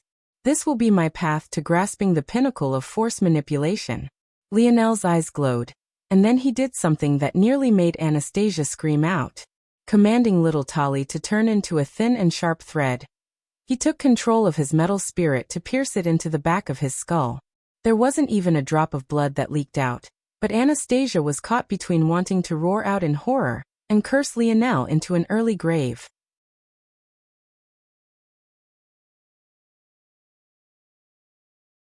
Chapter 1639. Published at 20th of February, 2023, 8:17 and 38 seconds AM. Chapter 1639. Fine. Now if audio player doesn't work, press stop then play button again. If Lionel hadn't managed to separate his soul from his body, he would have never taken this approach. The first part of fusion technique wasn't even the most masochistic part about it. What was truly the most sadistic part of this technique's creator's intentions was what came next. After the connection was formed with the innate node, it was necessary to graft the innate node into your body. But in order to succeed, it required a special process which was akin to branding your own body. But this branding would have to be from the inside, and rather than using fire, it required blades. Only by purposely scarring oneself would the fusion be perfect. Essentially, Lionel had to cut into his own brain stem. The pattern of these cuts had to match with two force arts he used to refine his blood with. The more sensitive the region, the more difficult it would be to succeed, but this was the price to pay for success. This was why, under normal conditions, Lionel would never dare to do this. At worst, he would just choose a less optimal region for this innate node, or he might even choose not to use it at all. But now he didn't hesitate. Lionel not only didn't hesitate, but he also executed it all in one go. He chose a needling technique to form the force art. In order to complete it, little Tali formed thousands of small needles at once, each of which was lined up perfectly to complete the force art. Lionel's body shuddered, but he maintained his sanity. He used dream sense to spread the pain out as much as possible, but even so he still felt like he was on the verge of dying, his body refusing to listen to him. The brainstem was far too important to the function of the body. Even when Lionel had initially formed his node within it, he had to rewire the cell connections first before he could make space. This time, however, he simply directly damaged it, and lethally so. It was no wonder his body was shutting down. That said, he had already expected this much to happen, and he was ready. Rather than using his nerves to control his body, he let his soul take over. With a movement, he picked up the glowing innate node and pressed it to the flowing back at the back of his head. His body trembled. In the end, he was forced to use little Tali to continue to apply pressure. The difference between this method and others was that other processes required cutting open wounds and hoping the innate node fused with you. However, with this method, although Lionel cut into his body, it wasn't to allow the innate node space to enter. Instead, this process would only succeed when the innate node sank into his skin, becoming a legitimate part of his body. Through this method, the innate node would become like something your body constructed. And much like Lionel's other innate nodes, if he was ever to be eaten again, it would automatically become a central part of his innate recovery. Lionel collapsed, his body convulsing. The damage to his nerves made it impossible for him to control his body properly, and the pain was horrible. However, Lionel had already experienced being eaten alive. Every excruciating bite and chew was ingrained into his very memory. He would never forget those moments. Compared to that, what was this or any other pain worth, for that matter? The hours ticked by and the innate node slowly fused into Lionel's skin. After an entire day, it finally vanished beneath his skin and began to jockey for its final position. Anastasia had been shaking her head the entire time. She wanted to scream and berate, but she was somewhat afraid of interrupting the response. What would she do if this fool really died? Luckily, about halfway through the second day, Lionel's body twitched, and he began to slowly recover control of his body. Step by step, his nerves reconnected and the wound to the back of his head also began to slowly close. Lionel opened his eyes, his breathing heavy and his face pale. It seemed that he was a glutton for punishment. Years ago, he would have never dreamed of doing something like this to himself. He still remembered how he almost gave up when opening just the first tier of his metal synergy bloodline, but now he was puncturing holes into his brain as though it was normal.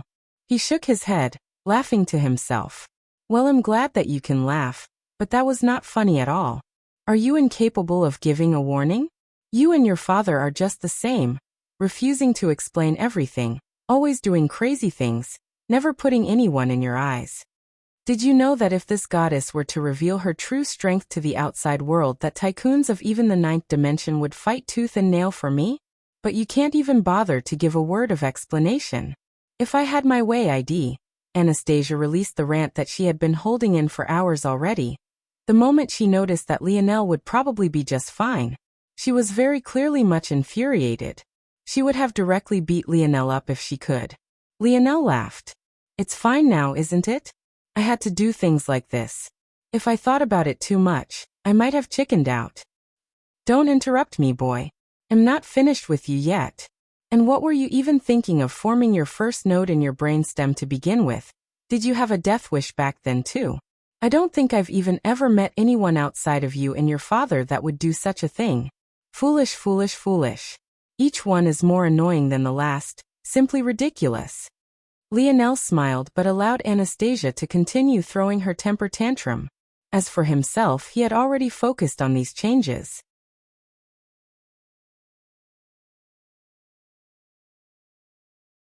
Chapter 1640. Published at 20th of February, 2023, 8:17 and 37 seconds AM. Chapter 1640.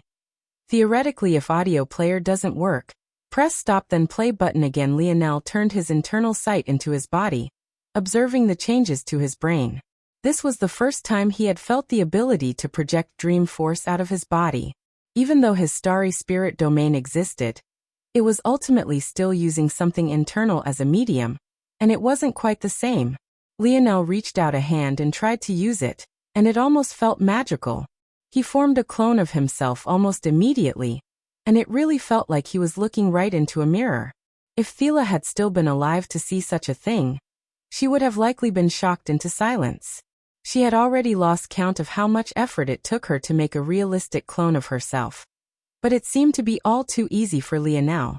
The root of emulation spatial force was in using spatial force to affect the environment and dream force to mask the spatial force. Essentially, the main characteristic was spatial force and its manipulation and control. Dream force was only considered to be a proxy. In fact, even now Lionel felt that there was a certain limiter on him. He had much more dream force to use than this, but there was a bottleneck of sorts stopping him from pouring out all of the dream force he could. I see. My output of dream force would always be limited by how much spatial force I can output since the two come in a package. My amount of dream force is great, but my amount of spatial force is lesser in comparison. However, if Lionel allowed his emulation spatial force to surge out of his new innate node, it flooded his body, filling his other nodes and nodal pathways. Suddenly, since he wasn't pulling emulation spatial force from the environment, the amount of spatial force Lionel had skyrocketed. A second clone formed, then 4, then 8. Eventually, there were hundreds, standing all around and exuding an aura almost identical to Lionel. And with a slight tweak, they were identical. Hundreds of naked Lionels standing in the midst of a forest was quite the sight to see. Anastasia could easily see through them, but that was due to her sensitivity and force to begin with. Lionel and his clones all reached out at once, causing a spear to appear in their hands. This spear didn't feel entirely perfect at first, but as Lionel played around and tweaked it, it too became more perfect. The most shocking part of all of this was that Lionel wasn't using his starry spirit domain. It was safe to say that if he did use it, all of this would only become more perfect. I wonder if I can. Lionel tried shifting positions with one of his clones like Thela had. This was an incredibly useful ability, and it would make him almost invincible in battle. He didn't believe that anyone would be able to touch the hem of his clothing if he could accomplish this. Not only was he able to create far more clones at once in comparison to Thela, but his dream force affinity was so far above most individuals that it would be hard to find someone who could see through his clones like he had Thela's in the first place. Lionel shifted, but his target clone vanished. In addition, his hundreds of other clones wavered, making it quite obvious which one was real and where the fakes were. Even worse, Lionel felt that he could only target clones a meter or two from him at best. This much wasn't too bad and could still be considered to be useful, but the fact his other clones almost vanished when he did so made it practically useless. Lionel frowned and tried again and then again. He even tried lowering the number of clones, wondering if he actually hadn't seen Thela's limit, but it was rather her choice to maintain mobility. However, even that didn't work. Lionel's frown deepened. Could it be? What are you doing? Emulation spatial force can't be used like that, or at the very least, it's not as good as other spatial forces in doing so. Just the same way not all water forces can freeze things, not all spatial forces are designed for movement. Emulation spatial force is a spatial force that is good at solidifying and giving birth to form and function. When matched with dream force, it can basically become anything. Everything, no matter what it is, has some effect on the space in its surroundings, and emulation spatial force uses this to create a replica. At its highest forms, it can even be indistinguishable for the original. Even if one has a high enough dream force affinity to tell the difference, it won't really matter because there'll be functionally no difference at all. If you wanted to teleport on a whim, this isn't the force innate node you should have chosen. Although Lionel already understood all of this, he didn't interrupt Anastasia. Instead, he waited until she was done and explained his reasoning. When Anastasia heard of Thela and how she used the innate node, her own expression flickered, her gaze dancing with a peculiar light. Theoretically, it's possible. But this person has a far higher understanding and control of their force than you do. Lionel started. Do you know about force manipulation, Anastasia? Force manipulation? Anastasia raised an eyebrow. But when she listened to Lionel's words, her confusion vanished as she became more and more solemn. I see, so that's what it is. I didn't expect that there would be such a systematic method. From what you say, it sounds like this world has a method of drilling this comprehension into its youths, and they can take this into adulthood. I've sensed the existence of such a thing before, but I've never consciously thought about it. It's that damned brat Velasco again. He never explains anything. He better not let me get my hands on him.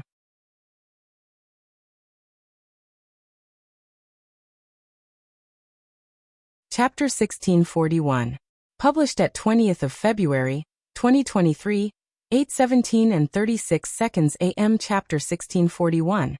Anastasia's understanding. If audio player doesn't work, press stop then play button again. Lionel blinked and waited for Anastasia to finish another tirade before he could finally start asking the questions he wanted.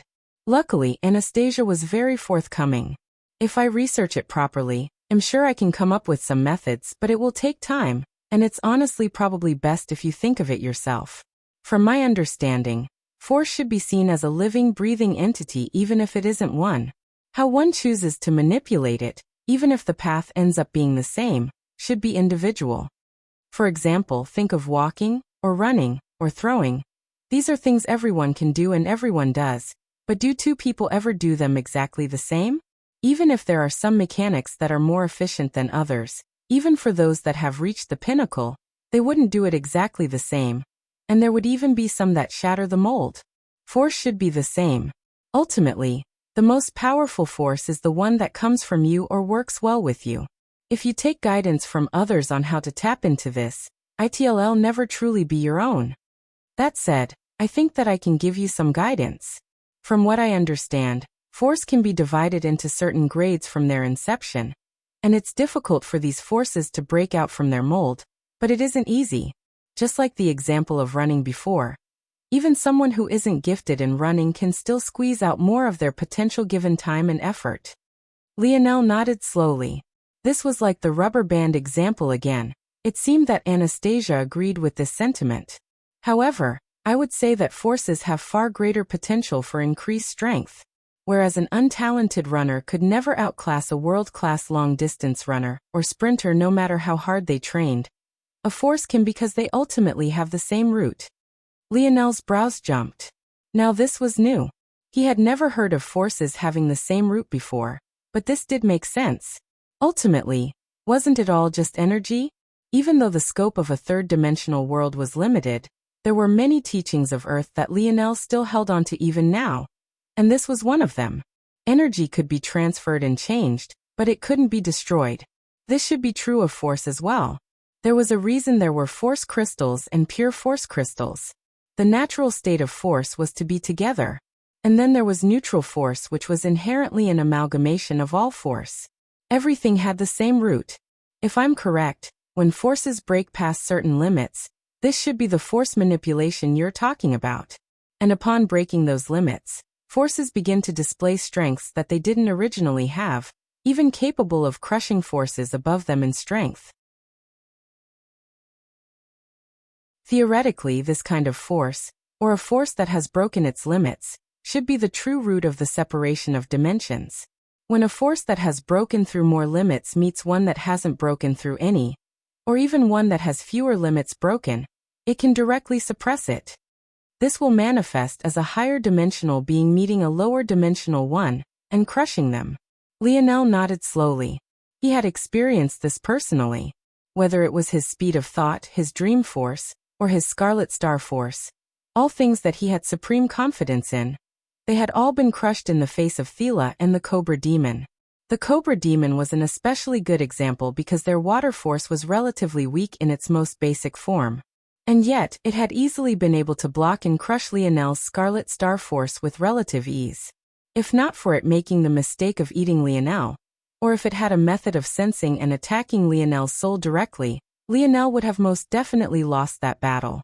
But luckily, the awakening of his soul allowed him to break free of the suppression his mind had been under, and his dream force finally began to work normally once again. But even then, Lionel's Scarlet Star force had been useless against the Cobra Demon, until Lionel took advantage of an opening to deal it an even more severe injury. The gap between a force that had broken its limits and one that hadn't was simply far too large. Lionel fell into his own thoughts for a moment before he nodded. All right. Anastasia, can you still start working on the generic method? I have tons of force mantras here. Lionel waved a hand and caused the dozens of basic force mantras he had taken to appear. And I think that they could be of some help to you. I'll forge my own path, but it will still be good to have a generic method that others can use. ITLL help my faction to grow stronger.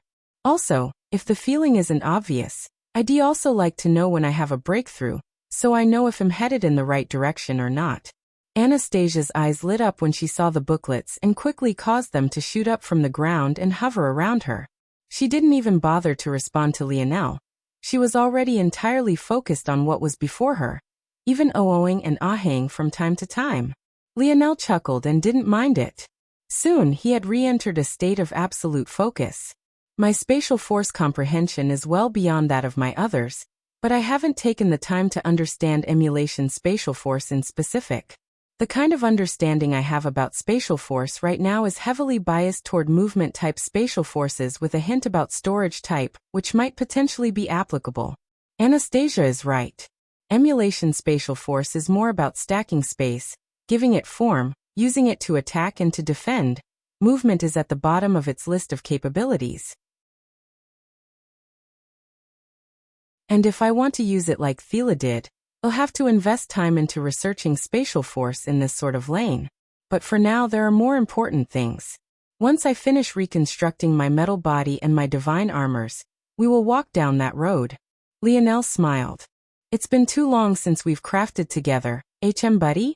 Bloop *, little Tali rushed around Lionel's fingers and armors like a flashy silver snake. The little guy's excitement was at an all-time high.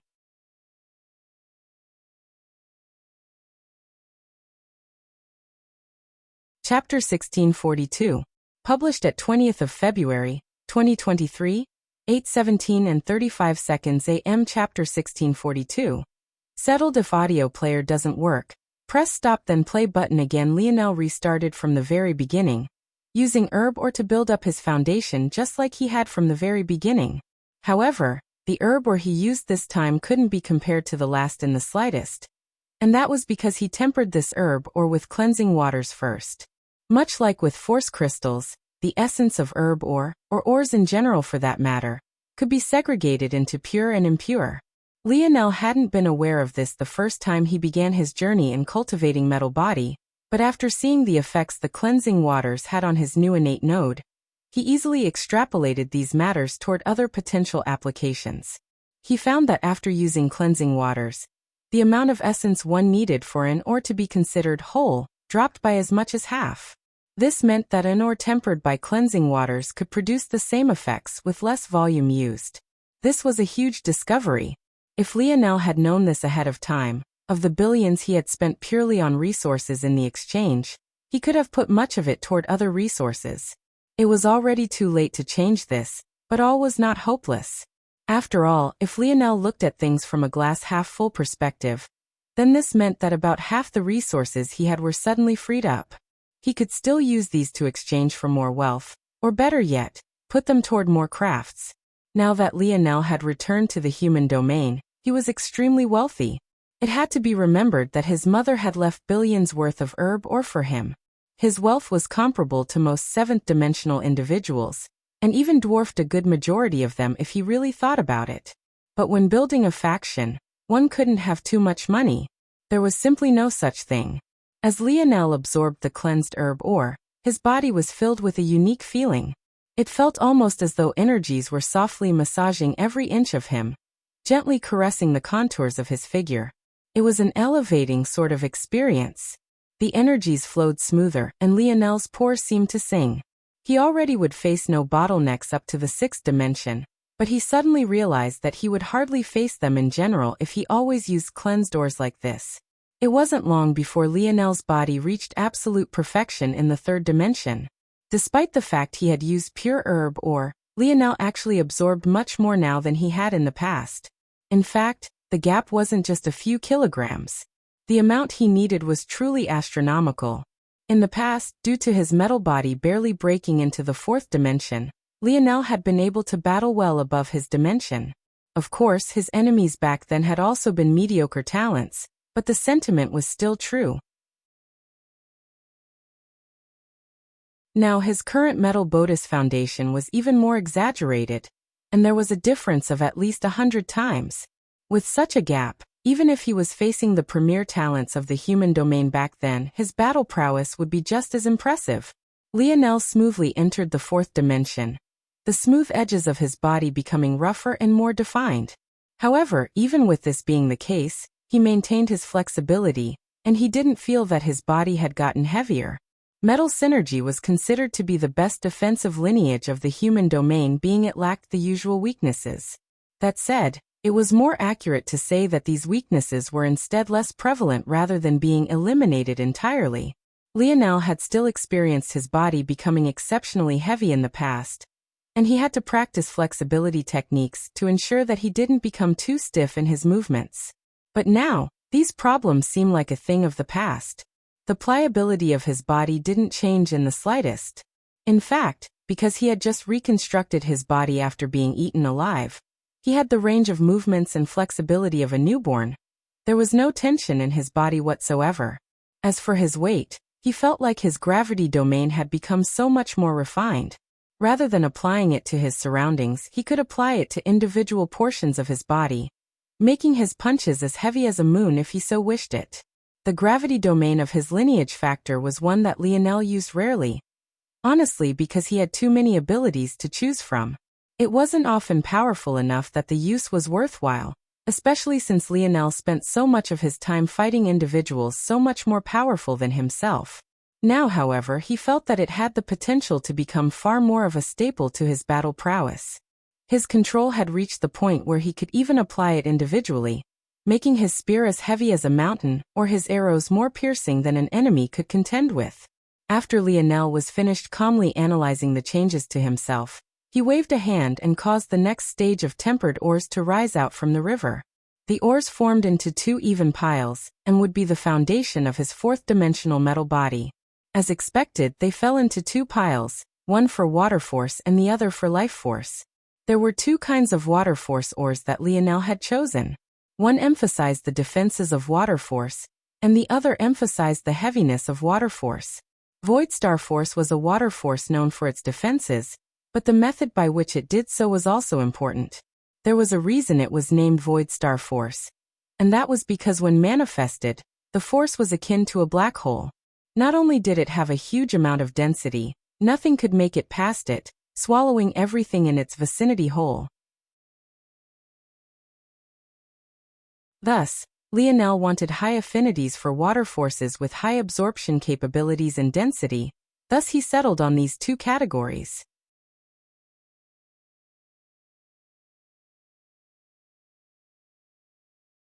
Chapter 1643. Published at 20th of February, 2023, 8:17 and 34 seconds AM. Chapter 1643. More than enough. If audio player doesn't work, press stop then play button again. Lionel took a similar approach for Vital Star Force. Vital Star Force could be considered to be a type of life force, but it was also very strict and defined in its usage.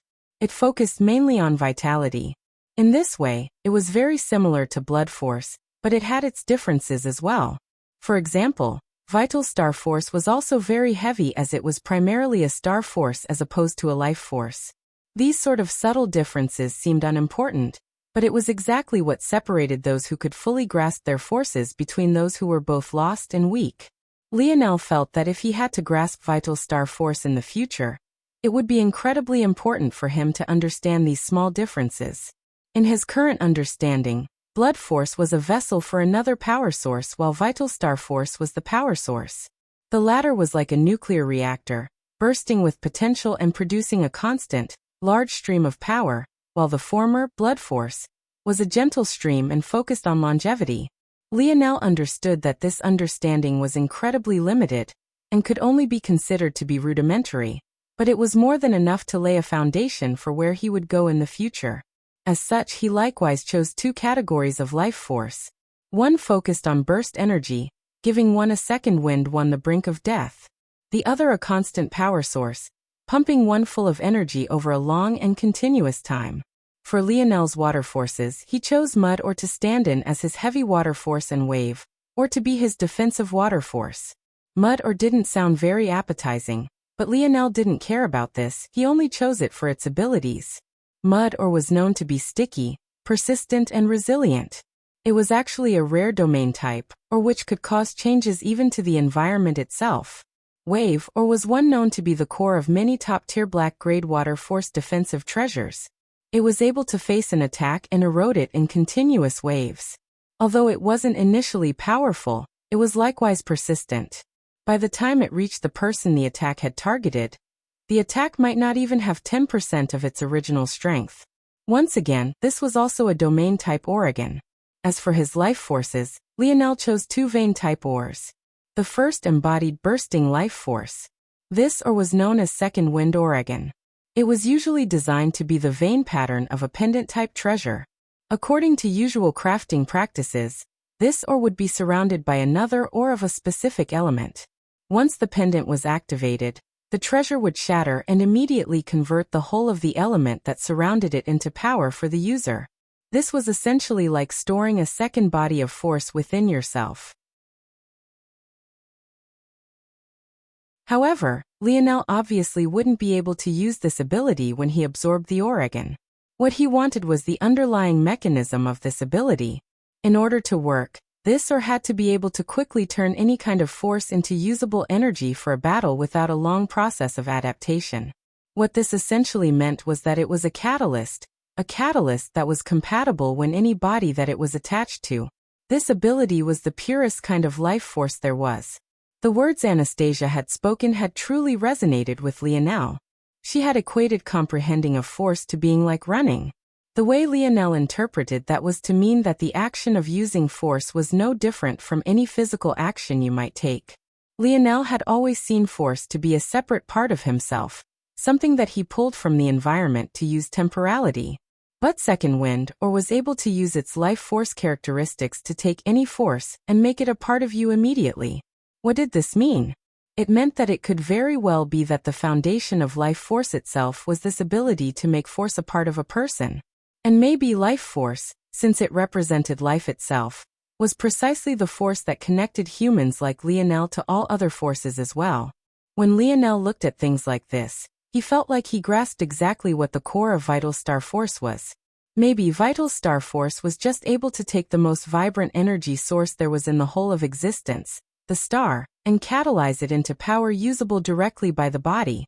When Lionel grasped this, there were already changes to his stars. In fact, right this moment, his 3 vital stars formed their complete 3rd and 4th dimensional star runes in one go. Lionel smiled, feeling that he was on the right track. So rightfully his second life force or was one that didn't convert energies, but rather provided a large amount of energy. This or was known as Longevity Jade Oregon Longevity Jade, or was considered to be both a vein type and domain type Oregon. In addition, it was a lot like herb or in that there were multiple stages of this or all the way up the dimensions. Lionel planned to fill himself to the brim with this or at every single stage. He would follow this formula for every step of the way. longevity jade, or would stay the very same and the others would change, but the balance he would have would be unmatched. The end result would be a body that was both almost impossible to injure, and one in which, even if it were to be injured, had a healing factor that would reach an incomprehensible level. Lionel quickly made his way through the fourth dimension, his body radiating a delicate glow with every step forward he took. He also required much more than he had in the past to reach saturation at these stages as well, but he had long since been prepared for this, trading for more than enough.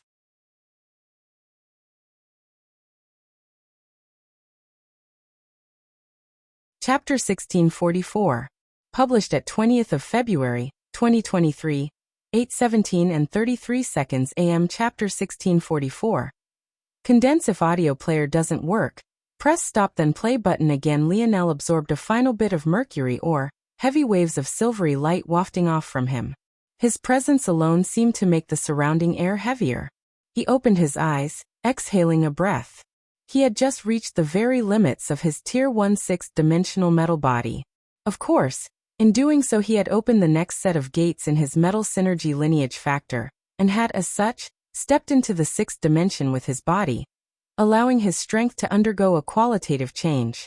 Lionel didn't bask in his own glory for much longer. Although he felt that he was particularly powerful left, he was still focused on other things. With his metal body complete, he now needed to create 3 sets of divine armors. The first 2 would replace the 2 that he had lost, and the final one would become his sixth-dimensional armor. Lionel had already decided to sync his metal body and divine armor. This would bring out the most of his strength. And this also meant that he had to lean upon the same path he had chosen to take, which meant water force and life force. Lionel believed that his path of water force was just fine. In fact, he even planned on using the exact same ores he had used to form his metal body on it. However, he wanted to do something different with his life force. Ultimately, his divine armor was meant to be a tool of battle. Lionel didn't want it to be too focused on support, and not have enough attacking prowess. So Lionel wanted an armor that could maximize defenses, yes, but he wanted the life force aspects to boost his strength rather than just his vitality. Luckily, he had the perfect framework to make this work, and that was to rely on star fusion. He wanted his armor to be able to accumulate and use a huge burst of energy all at once, qualitatively boosting all of his other abilities at once. This meant that he needed a life force not just capable of allowing its user to make use of and connect to other forces, but a life force also capable of reversing this connection, and allowing such forces to flourish by virtue of its connection to it. Vital Star Force was one of the best examples of this, but Vital Star Force was a fusion of forces that worked on just one kind of force, Star Force. In addition, Vital Star Force was far too high level of a force to be found and used in divine armors at lower dimensions. Although Lionel's metal body was now in the 6th dimension, his divine armor technique worked exactly the same as his metal body technique. Although they could synergize, one had to build it from the ground up. That said, Lionel already had a solution for this. For the 4th dimension, he picked an ore called Surging Tide Oregon. For the 5th dimension, he picked an ore called Instant Resonance Oregon. And for the 6th dimension, he chose an ore known as Central Pillar Oregon. All of these ores had different names, but they all had one main ability, and that was to bolster other forces, albeit to varying degrees. In addition, they all used life force as a basis, working beautifully with other Oregon. Each and every one of them was a foundational type or just like herb ore, and they functioned as such. In the past, Lionel could only pick one central, or to build his divine armors around. However, now his scope was on a completely different level. He planned to forge all of his armors to the life grade. When they were complete, they would be considered to be one whole. As such, the evolution or would thus be effective on the entire armor instead of just a portion of it. This meant that Lionel's 4th dimensional divine armor wouldn't just be quasi-5th dimensional, it would truly be 5th dimensional. And this likewise meant that his 6th dimensional divine armor would be truly 7th dimensional. Lionel got to work immediately, delicately refining each one of his blueprints. Before he even began on the first one, he formed all 3 blueprints first. Lionel's aspirations were actually beyond just forming life-grade divine armors. He wanted his armors to resonate with each other, borrowing strength from each predecessor. Lionel had realized that after he formed his second divine armor, because they didn't follow the exact same path, their resonance wasn't perfect and they couldn't borrow strength from one another. The result of this was his first divine armor becoming almost meaningless. After making a mistake once, Lionel definitely wouldn't make it again. If he did this properly, all three divine armors would practically become like one entity, exuding far greater strength. When Lionel was finished with the blueprints, he got to work immediately. Maybe in the history of the human domain, there had never been a mere fourth-dimensional, or black-grade treasure, constructed with so many parts. Lionel remembered that his first divine armor was barely a few dozen parts, but now this one was easily into the hundreds, and it would only grow more complex. However, his state of focus was so deep that he didn't even seem to notice. His movements only became faster and faster with every passing moment, a dense auspicious air hanging over him. His force quill danced in one hand, his other hand dancing with an impossible speed in the air. He formed each individual part with conviction. If there was even the slightest mistake, he threw it away and restarted. In the end, he even finally deployed his starry spirit domain, blanketing the region with his dream world. His connection with little Tali grew even stronger, and his pace touched upon a greater level. A smile graced his features. It had been too long since he felt this feeling. Crafting truly made him feel at home. Nothing would escape his control. Condense.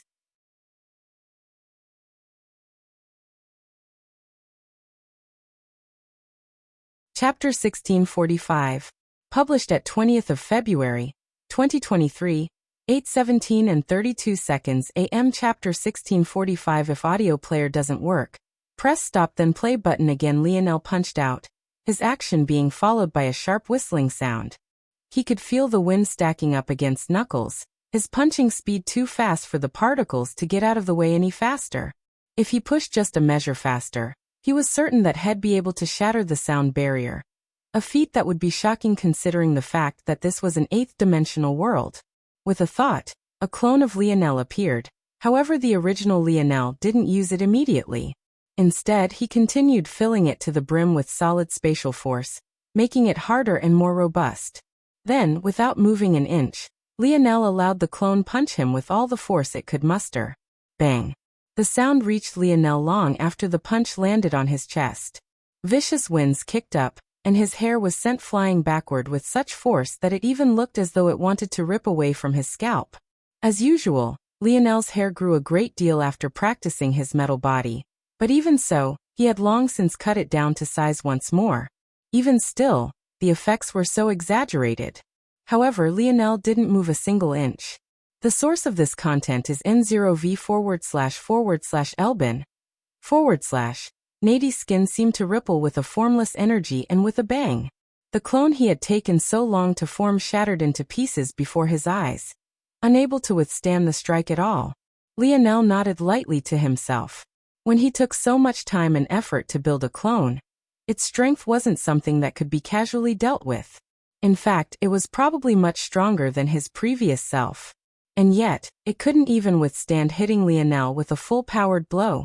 The current Lionel's defenses could not only be defensive, but they had a certain offensive quality to them as well, taking Candle's ability as inspiration. Candle had the ability to form mirrors that could both reflect and multiply attacks she faced.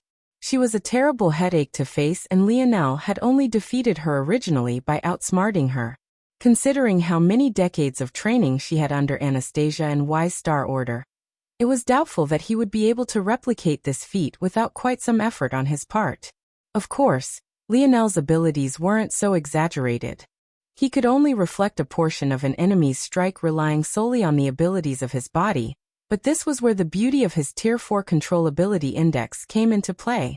Using the flexibility of his newly constructed body, and his absolute control over every aspect himself, even does to the individual cells.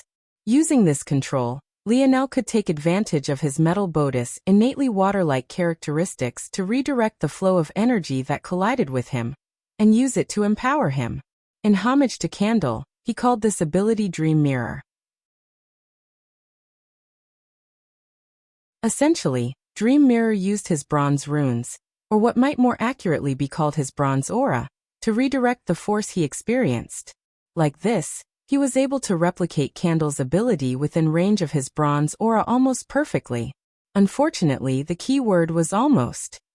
While Candle could accomplish this feat with almost any force or attack, Lionel could only do so with physical attacks. In addition, said physical attacks had to be blunt as his effectiveness against piercing attacks lessened drastically. Of course, there was good news as well. With Lionel's current bodily defenses, even attacks that could technically be classified as piercing would still be ultimately blunt in his eyes. If one didn't have the strength to pierce through his defenses, there was really no difference between a sword blade and a punch. They were all the same. In addition, although he could redirect and multiply the strength of forces like he could physical attacks, he could still convert whatever impact they had against him into a physical output so long as they also couldn't break his defenses. After reaching this state, Lionel returned to his calm. By now, his naked body exuded a perpetual bronze glow. It made others feel as though he was wreathed in a halo constantly, like he was separate from the normal world of humans. When matched with his vascular physique and his hair, which also seemed to exude its own pale violet light, he looked to be far more like a spiritual than a human. Lionel flipped his palm over, and a familiar gorgeous spear appeared. It had a bright golden, harpoon-like single-sided blade, and a radiant white body covered in hexagonal scales. No matter how one looked at it, it looked far more like a work of art than a weapon of war. The faint sound of dancing and sharpening blades resounded around Lionel as closed his eyes, focusing on the movements of his spear. Due to his time in the zone, Lionel had had an opportunity to learn a lot more about resonance and its potential applications. As that experience accumulated, there was a subtle feeling tugging him toward a certain direction. Listening to and feeling the resonance of spear force had become a method to increasing his strength by leaps and bounds. Even though Lionel hadn't stepped into the sixth dimension with his spear force, after mastering poetry and calligraphy, his spear force had strength by huge leaps. So, wouldn't the same happen if he applied music and painting as well? However, had he truly mastered it? He felt like could always create more powerful lines, more powerful words to give wings to the feelings in his heart. It didn't even feel like these words had to be particularly tyrannical, or that they had to continuously one-up each other. That feeling in his chest, those emotions he wanted to embody, they all felt like they were the most important. What was that image his uncle had been trying to draw before he ran out of energy and stopped in dissatisfaction? Wasn't it just a simple spear? There was nothing grandiose or oppressive about it. The difference was in what his uncle wanted that spear to embody. That was where the strength lay.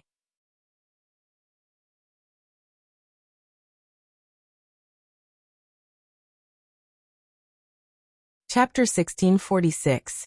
Published at 20th of February, 2023, 8:17 and 31 seconds AM. Chapter 1646. Weightless. If audio player doesn't work, press stop then play button again. By this point, Lionel's life force affinity had reached an unprecedented level, at least in comparison to his former self. This allowed him to see through things he hadn't been able to in the past, and he had even come to understand just where Aina's instincts came from. Life force was the core of it all, the root from which the connection to all things was formed. Lionel wasn't the kind of person who liked to rely on instincts. He wanted to truly understand something before he could apply it. This was the way he liked to work, and it was also part of the reason that he was so powerful now. While one might say that he could be more powerful if he simply entirely relied on his talent, was this really the case? If not for his analytical breakdown of calligraphy and poetry, would he have mastered it in as little as a year? If not for his structural understanding of bow force and its applications, would it naturally progress so far? If not for his analytical mind, would he be half the force crafter he was today? One might say that it was precisely because of his talent that he was able to progress so far and so quickly in things like bow force.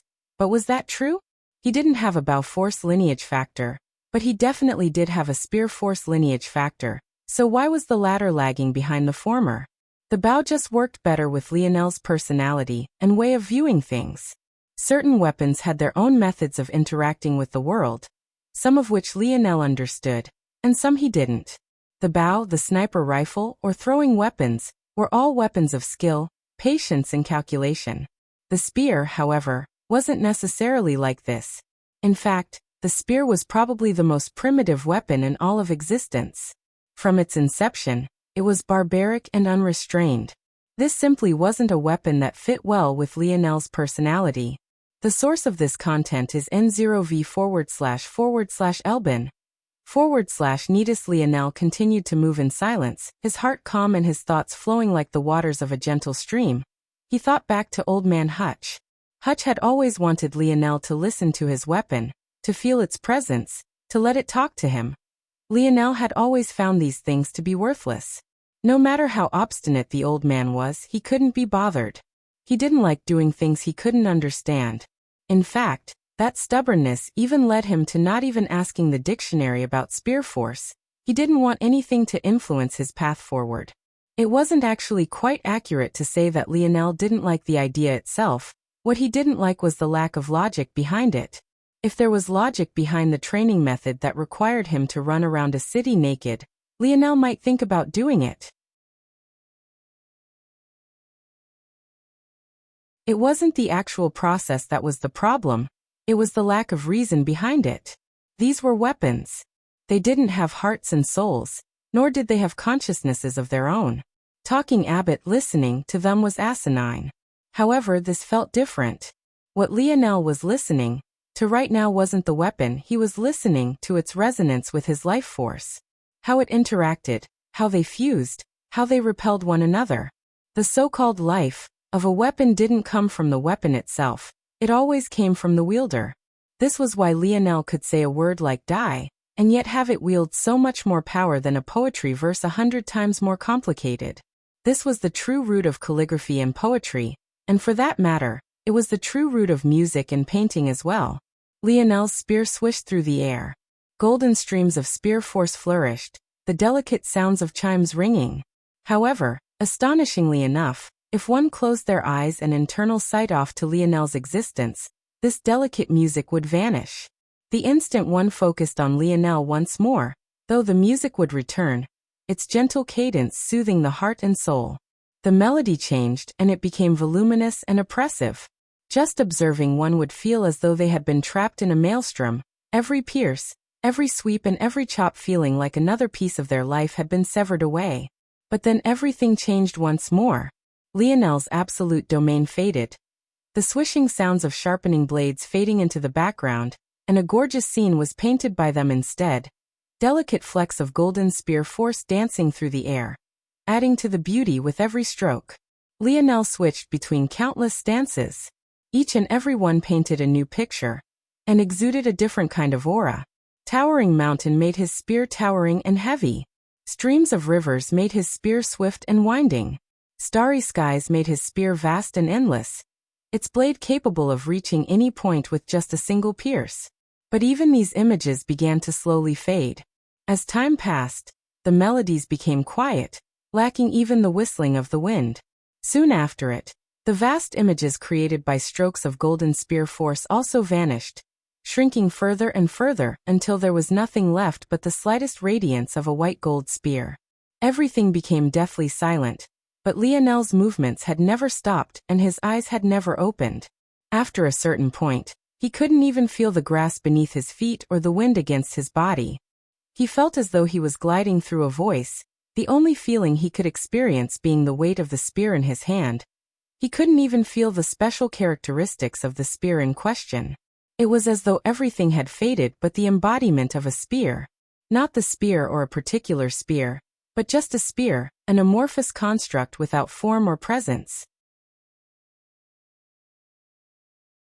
And eventually, even the weight of that spear vanished. In the real world, the white gold spear in Lionel's hand seamlessly vanished to be replaced by a jet black rod, radiating a dense black fog. And then Lionel pierced forward.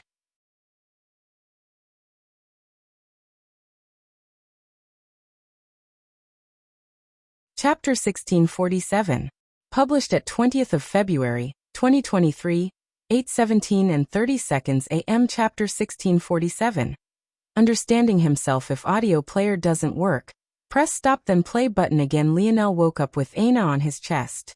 After finishing his training, he didn't hurry to do things with the tentacle womb or other faction building things because after a while, he suddenly felt the need to just spend time with Aina.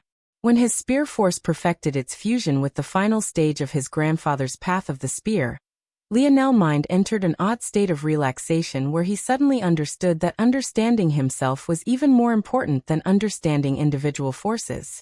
Anastasia's words, when taken to the logical extreme, precisely meant these things. Ultimately, just like with his spear force, the life of his forces didn't come from them, but rather himself. While they all had their own preferences and leanings, they were ultimately in his control. Running was always designed to be faster than running. By the same token, throwing was always designed to move things from your hand into a further distance. The same assignments could be made for walking, swimming, talking. Any one of these activities were things everyone and almost everything did naturally. They all also had the same exact purposes, regardless of who was executing them. However, did any two individuals do them the exact same way? Lionel had come to understand that he should treat force in this way as well. When he used force, he actively did something that was the equivalent of running, or walking, or swimming, or even talking. However, he had always treated it as an external thing, not putting enough time and attention into them. Much the same way that anyone could run, walk, swim, or talk, but not everyone could do these things as effectively as another. And the route to reaching prominence in these facets was to first understand oneself. When it came to walking, you learned through trial and error as a child. When it came to running, you did the same thing. For swimming, it was the same once again, and it was even the same for talking. All of these things were forgotten by most as they happened so early on in life, but Lionel could remember those memories clearly. He could remember every failed attempt and reattempt. He could remember how he had to learn to shift his balance to adjust to his own body, not the other way around. Likewise, if he wanted to understand these forces, he would have to learn about himself as he learned about these forces. When he came to that conclusion, Lionel chose to relax. He awoke Aina from her meditation and brought her to leisurely stroll around the segmented cube. Aina was confused at first and didn't quite understand what the point of this was, but she realized it was rare for her to spend this kind of leisurely time with Lionel, at least not without someone or something wanting them to die. As time passed, she completely forgot that she didn't understand what was going on, and why Lionel did this, and simply smiled, enjoying her time with him. The relationship between Lionel and Aina had always been one of fiery passion and emotion. They danced between life and death, and even when they weren't, they were completely immersed in their training. There was nothing to see in the segmented cube aside from the beautiful ambience of nature, and yet it was so novel to them to casually view such sights that it was endlessly fascinating. The two talked endlessly, saying and talking about anything for days that quickly turned into over a week. And when they ran out of things to talk about, they simply felt silent. They didn't feel the need to fill the quiet air. The soft sounds of their breathing was enough. This was the closest moment to normal the two had received since the metamorphosis descended. It was hard to fathom, but since that last day of high school, the two of them had never had even a single moment of rest. The source of this content is N0V//Elbin. /net. It was always battle after battle, war after war, death threat after death threat. Very soon, they would likely have to return to such a life, but at least for now, they felt at peace. Lionel reached down from Aina's waist and pinched her ass, causing her to stir awake. She slapped Lionel's hand away and adjusted herself on his chest before falling asleep again. Lionel laughed to himself. Alright, one more day wasn't too bad. Although the two of them hadn't crossed that final step yet, he had definitely made this little vixen pay for her earlier arrogance. Lionel wasn't very disappointed about this fact. Every time he and Aina seemed about to cross that line, it was always due to a state of fiery passion. The first time it was because Aina didn't want to lose Lionel, the second time the two of them were made at one another's approach to dealing with danger, and the third and most recent time, Aina had had a large amount of Lionel's blood in her system. After these days of calm and leisure, while that passion wasn't as fiery, it burned a lot more like an eternal fire. one that would last a lifetime. When that flame did finally boil over, he was sure that it would be worth the wait. After one more day, as promised, Lionel and Aina finally left the segmented cube, crossing over the void battlefield as they made their way toward the void palace.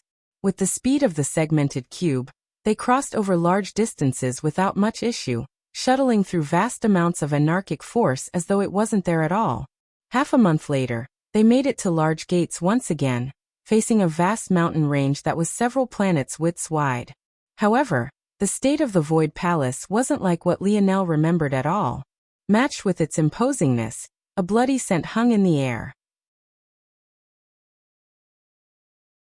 In fact, what once were majestic gates that no one had to care about guarding because the prestige of the Void Palace was impregnable now had permanently stationed troops. As a result, the arrival of Lionel and Aina didn't go unnoticed.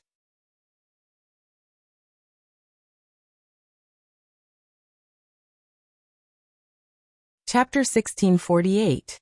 Published at 20th of February, 2023, 8:17 and 29 seconds AM. Chapter 1648. Shocking news: if audio player doesn't work, press stop then play button again. Lionel stepped out from the segmented cube holding Aina's hand. He allowed it to shrink, becoming a finger band once again as he stared forward. At that time, a large number of auras pressed down, causing him to frown. This place actually couldn't truly be considered the Void Palace. In reality, it was one of the cities that formed the last line of defense on the Void battlefield. Lionel and Aina had been to this city before. It was the very same city they had come to after leaving the Raypack's nest. Right this moment, it was even larger and more imposing than before, even having troops stationed on the outside and along the walls. Lionel couldn't imagine why you would need a vanguard stationed outside of the city when the defenses were so great to begin with. But since he knew so little about the situation after being gone for so long, he didn't question it too much. Instead, he waited for the small squadron that was approaching to finish their approach. However, by this point, Lionel had already recognized the individual leading this small squad. He was Rowan Cancer, the very same young man who had tried to take advantage of Lionel's injury after he led them all out of the Raypack's nest in order to target Aina for her token. Back then, Aina had ended up killing a large number of Rowan's followers, but Rowan himself had managed to escape. It had been a long time since then, just over a year to Lionel, and likely much longer than that to Rowan. Now, the rookie from back then who had entered along with Lionel was already strong enough to lead a squad here. So in all likelihood, Rowan neared the top tiers of Galaxy-ranked disciples already, or might even be a Sector-ranked disciple by now. It would mostly depend on what sort of talent he was. Rowan, of course, recognized Lionel and Aina as well, although his gaze was just as placid and emotionless as usual. However, that didn't change the fact he had some waves rising and falling in his heart. Lionel and Aina had just come back and clearly didn't understand the usual protocols. And just about a month ago, the spatial phenomena that had had the human domain in its grips also came to an end. These two things were highly unlikely to be a coincidence. Although there were others who came very recently as well, given the odds, Lionel was definitely the top three most likely to have been the reason they could return. Of course, this was only to the general public. To the elders paying attention to these matters, they had already confirmed it with 100% accuracy. While Rowan was considered to be the most likely to inherit the Cancer family in the future, he didn't have that sort of cash just yet, and as such he could only make his own guesses. But the fact that this guess of his was so accurate already spoke volumes. The source of this content is N0V//Elbin/net. Please display your disciple badges. Despite recognizing Lionel and Aina, Rowan still asked this. In fact, he also pretended as though the trio of them had no prior history, and that he hadn't tried to kill Lionel not just once, but twice. Lionel calmly looked toward Rowan, and flipped his palm over to reveal his badge. However, to his surprise, rather than just casually looking over it, both his and Aina's badges underwent several layers of inspection before they were finally allowed to take them back. Although his first reaction was to believe that Rowan was purposely making things difficult for him, Lionel didn't act on this, mostly because it made little sense. delaying them by an extra few minutes for the sake of something so petty made little sense. In addition, these guards seemed to have specially created devices purely for the sake of inspecting his badge, something that made little sense unless there was a good reason. You two can enter the city now. Lionel put his badge away and scanned the squad again. Is there a case of people impersonating Void Palace disciples? Lionel asked. Rowan's eyes flashed before he nodded slowly. Yes. The cloud race has encroached onto our territory in recent decades and has become more brazen. In addition, areas we used to hold firm control over have weakened drastically. Now that Earth has entered the 7th dimension faster than was expected, our enemies have re-upped their efforts and are pressing us. It's also the case that during the spatial phenomena that just ended, the region was incredibly unstable, making it difficult for us to safely maintain a defensive line, but simultaneously very easy for enemies to cross large distances into our territory via teleportation. So this is the situation now. Lionel's brows jumped in surprise, but the squadron which followed Rowan was equally as shocked. Rowan was a man of very few words, and they had never heard him speak so much all at one time like this. But he had done so for this individual? Who was this exactly? The number of people that could recognize Lionel by his face were simply too few in number. He had only spent a short time in the Void Palace, and hadn't interacted with enough people to truly build fame. While the event of him clearing dozens of floors in his first attempt at the Void Tower was circulated, that was also more than 2 decades ago, and the amount of things that happened since then were too many. Seeing this now, though Rowan's squadron seemed to understand that Lionel must have been a prominent figure before the cataclysm. Lionel, though, was shocked by something else entirely. It seemed that in his absence, Earth had become a name even the geniuses of the Void Palace was very familiar with. Not only that, but in just a short 20 or so years, it had actually become a 7th-dimensional world already, and a vicious storm was brewing around this matter.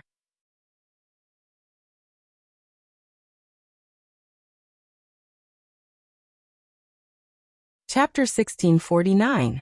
Published at 20th of February, 2023, 8:17 and 28 seconds AM. Chapter 1649. Asks if audio player doesn't work. Press stop then play button again. Lionel calmed himself and nodded. Is there anywhere I'm supposed to go after this? Lionel asked. Yes. All those who have just returned from the zone must report to the Void Senate. As for the details, they'll inform you about them. Lionel nodded and took Aina's hand again as they entered the city to use a teleportation platform to the core of the Void Palace. As for his thoughts, they were much less calm than the rhythmic cadence of his heart. The Cloud Race. He knew about them as well. They were a race of people adept at mimicry. They could freely change their forms and embody whatever their eyes could see. When Lionel first learned about this race from the Void Library, he was quite confused. After all, Wise Star Order had told him that humans were the weakest of the races, because they couldn't focus their attention down one path. Then how, exactly, was the Cloud Race so powerful? Shouldn't they be even weaker than humans following this logic? Well, the truth was, the Cloud Race was near the bottom of the barrel along with humans and the Dwarven race, but they were still considered to be stronger than the both.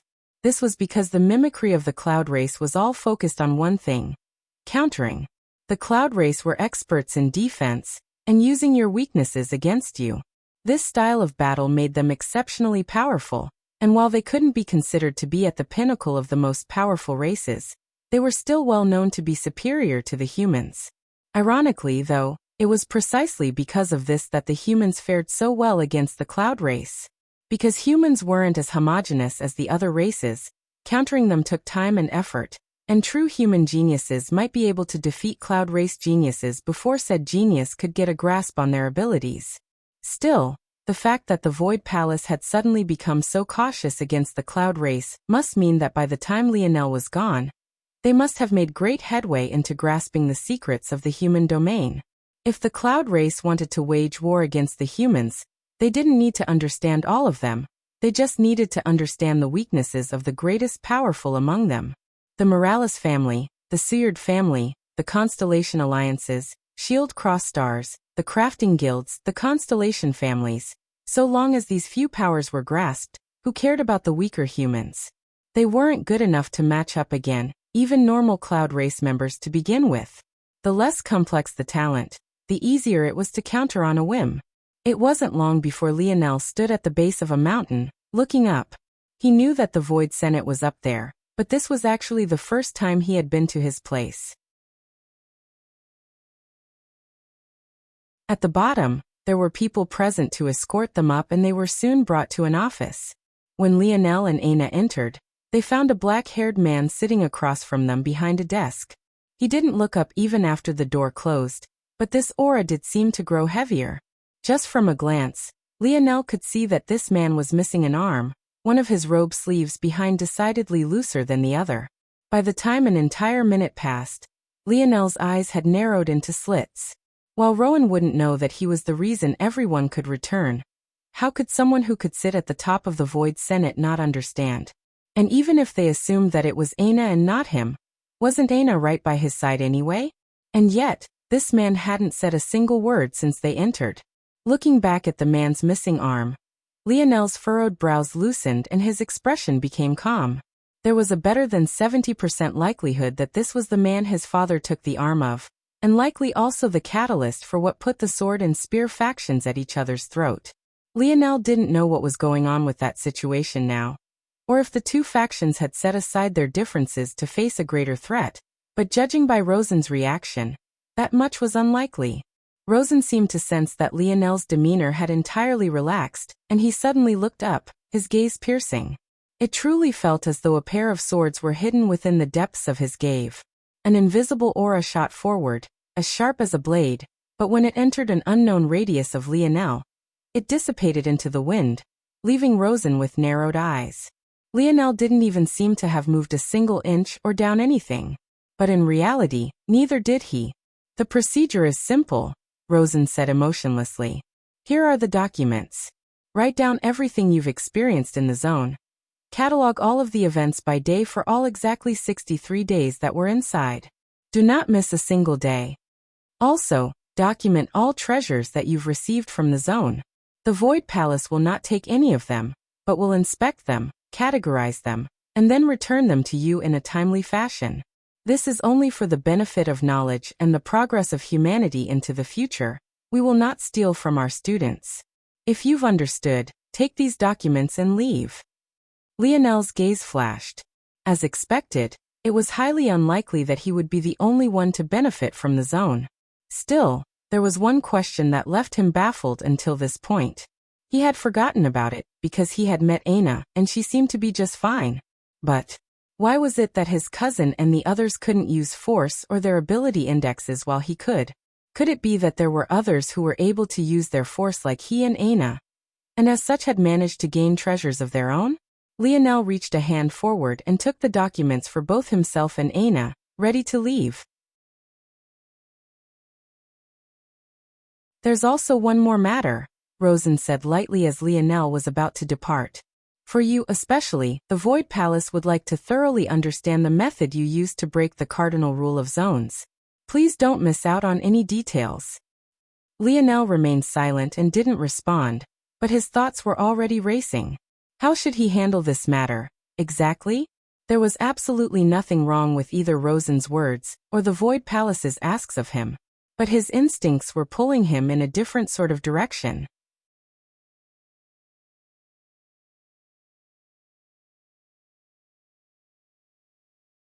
Chapter 1650.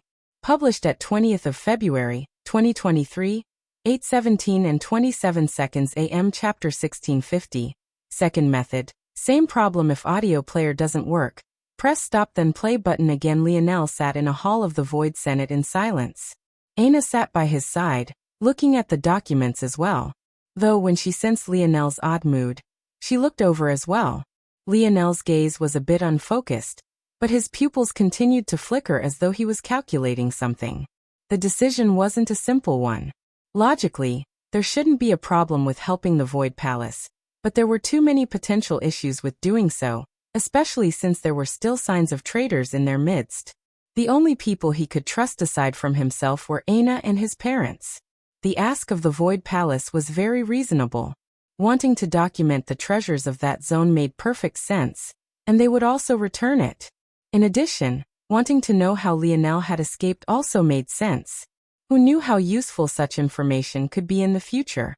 If they could patent an ability to escape zones, there would be many zones that they didn't dare to easily enter previously that they could finally start exploring with full effort. For example, now that Earth had entered the seventh dimension, for the first time, the human domain had to contend with eighth-dimensional zones. But the number of characters who wielded such a level of power were far too few, and they were so important to the backbone of the human domain that they couldn't possibly enter to risk their lives so easily. This resulted in a situation where there were many zones with potentially excellent resources inside that no one dared to make use of. But if these zones were allowed to linger for too long, then the territory of Earth would end up swallowed and destroyed. If that happened, what was the worth of everything else? Earth had suddenly become integral to the prosperity of the dimensional verse, and it was very likely that everyone had been waiting precisely for Lionel to return, so that they could understand how he did it. Lionel obviously understood all of this, but what would happen when he revealed that this was only possible because of the unique characteristics of the segmented cube? Unless someone could create a treasure of equivalent stature, it would be a fool's dream to attempt an escape from a zone. In order to force the bubbles of the human domain and a zone to connect, and thus expel all outsiders from within the latter, it required the travel of a spatial item between the two. Said spatial item had to have enough structural integrity to survive the journey as well, or else it would all be useless. Essentially, you needed a treasure on a level close to the ninth dimension, or at least at the very cutting edge of the eighth. In this regard, the segmented cube was practically one of a kind. In the past, Lionel had simply assumed that every family in the human domain would have a treasure of this caliber. But the more he learned, the more he came to understand just how ridiculous such a thought was. In fact, he was certain that the existence of the segmented cube had a grand backstory Anastasia would probably refuse to tell him about. And in such a case, where there only existed one solution, just what would happen? He had just learned that the cloud race was making efforts to infiltrate the human domain and impersonate their kind. And he had already deduced that there were likely traitors at the highest echelon of the Void Palace, or else certain things just could not have happened that way. If these individuals suddenly learned that there was only one item in the human domain capable of breaking the rules of the zone, and said item was in the hands of a Morales family member, what kind of situation would that put the Morales family in? However, if Lionel lied about how he had done it, the moment they attempted to use his method and realized that it didn't work, not only would the human domain lose whoever had entered the zone, he would also gain the ire of the human domain, and things would end up terribly regardless.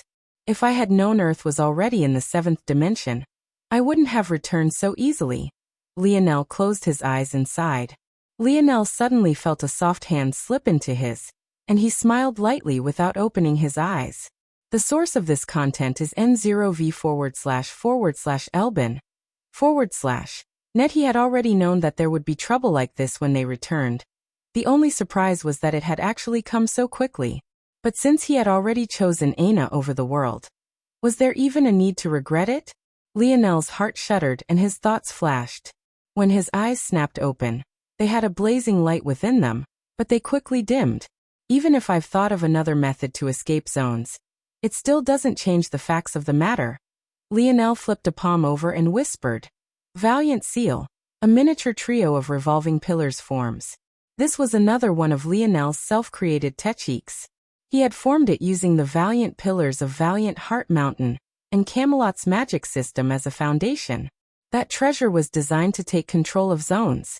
Theoretically, Lionel believed that if the power to control zones was harnessed and then forced into vessels like the segmented cube, then it should be possible to use them like the segmented cube's world to escape zones. If Lionel refined this method over a few weeks, he could easily hand this method over to the Void Palace and solve the potential issue of having the Morales family become everyone's target. But if he did so, this method would fall into the hands of the human domain's enemies as well. The problem is still the same, Lionel thought to himself, squeezing Aina's hand lightly.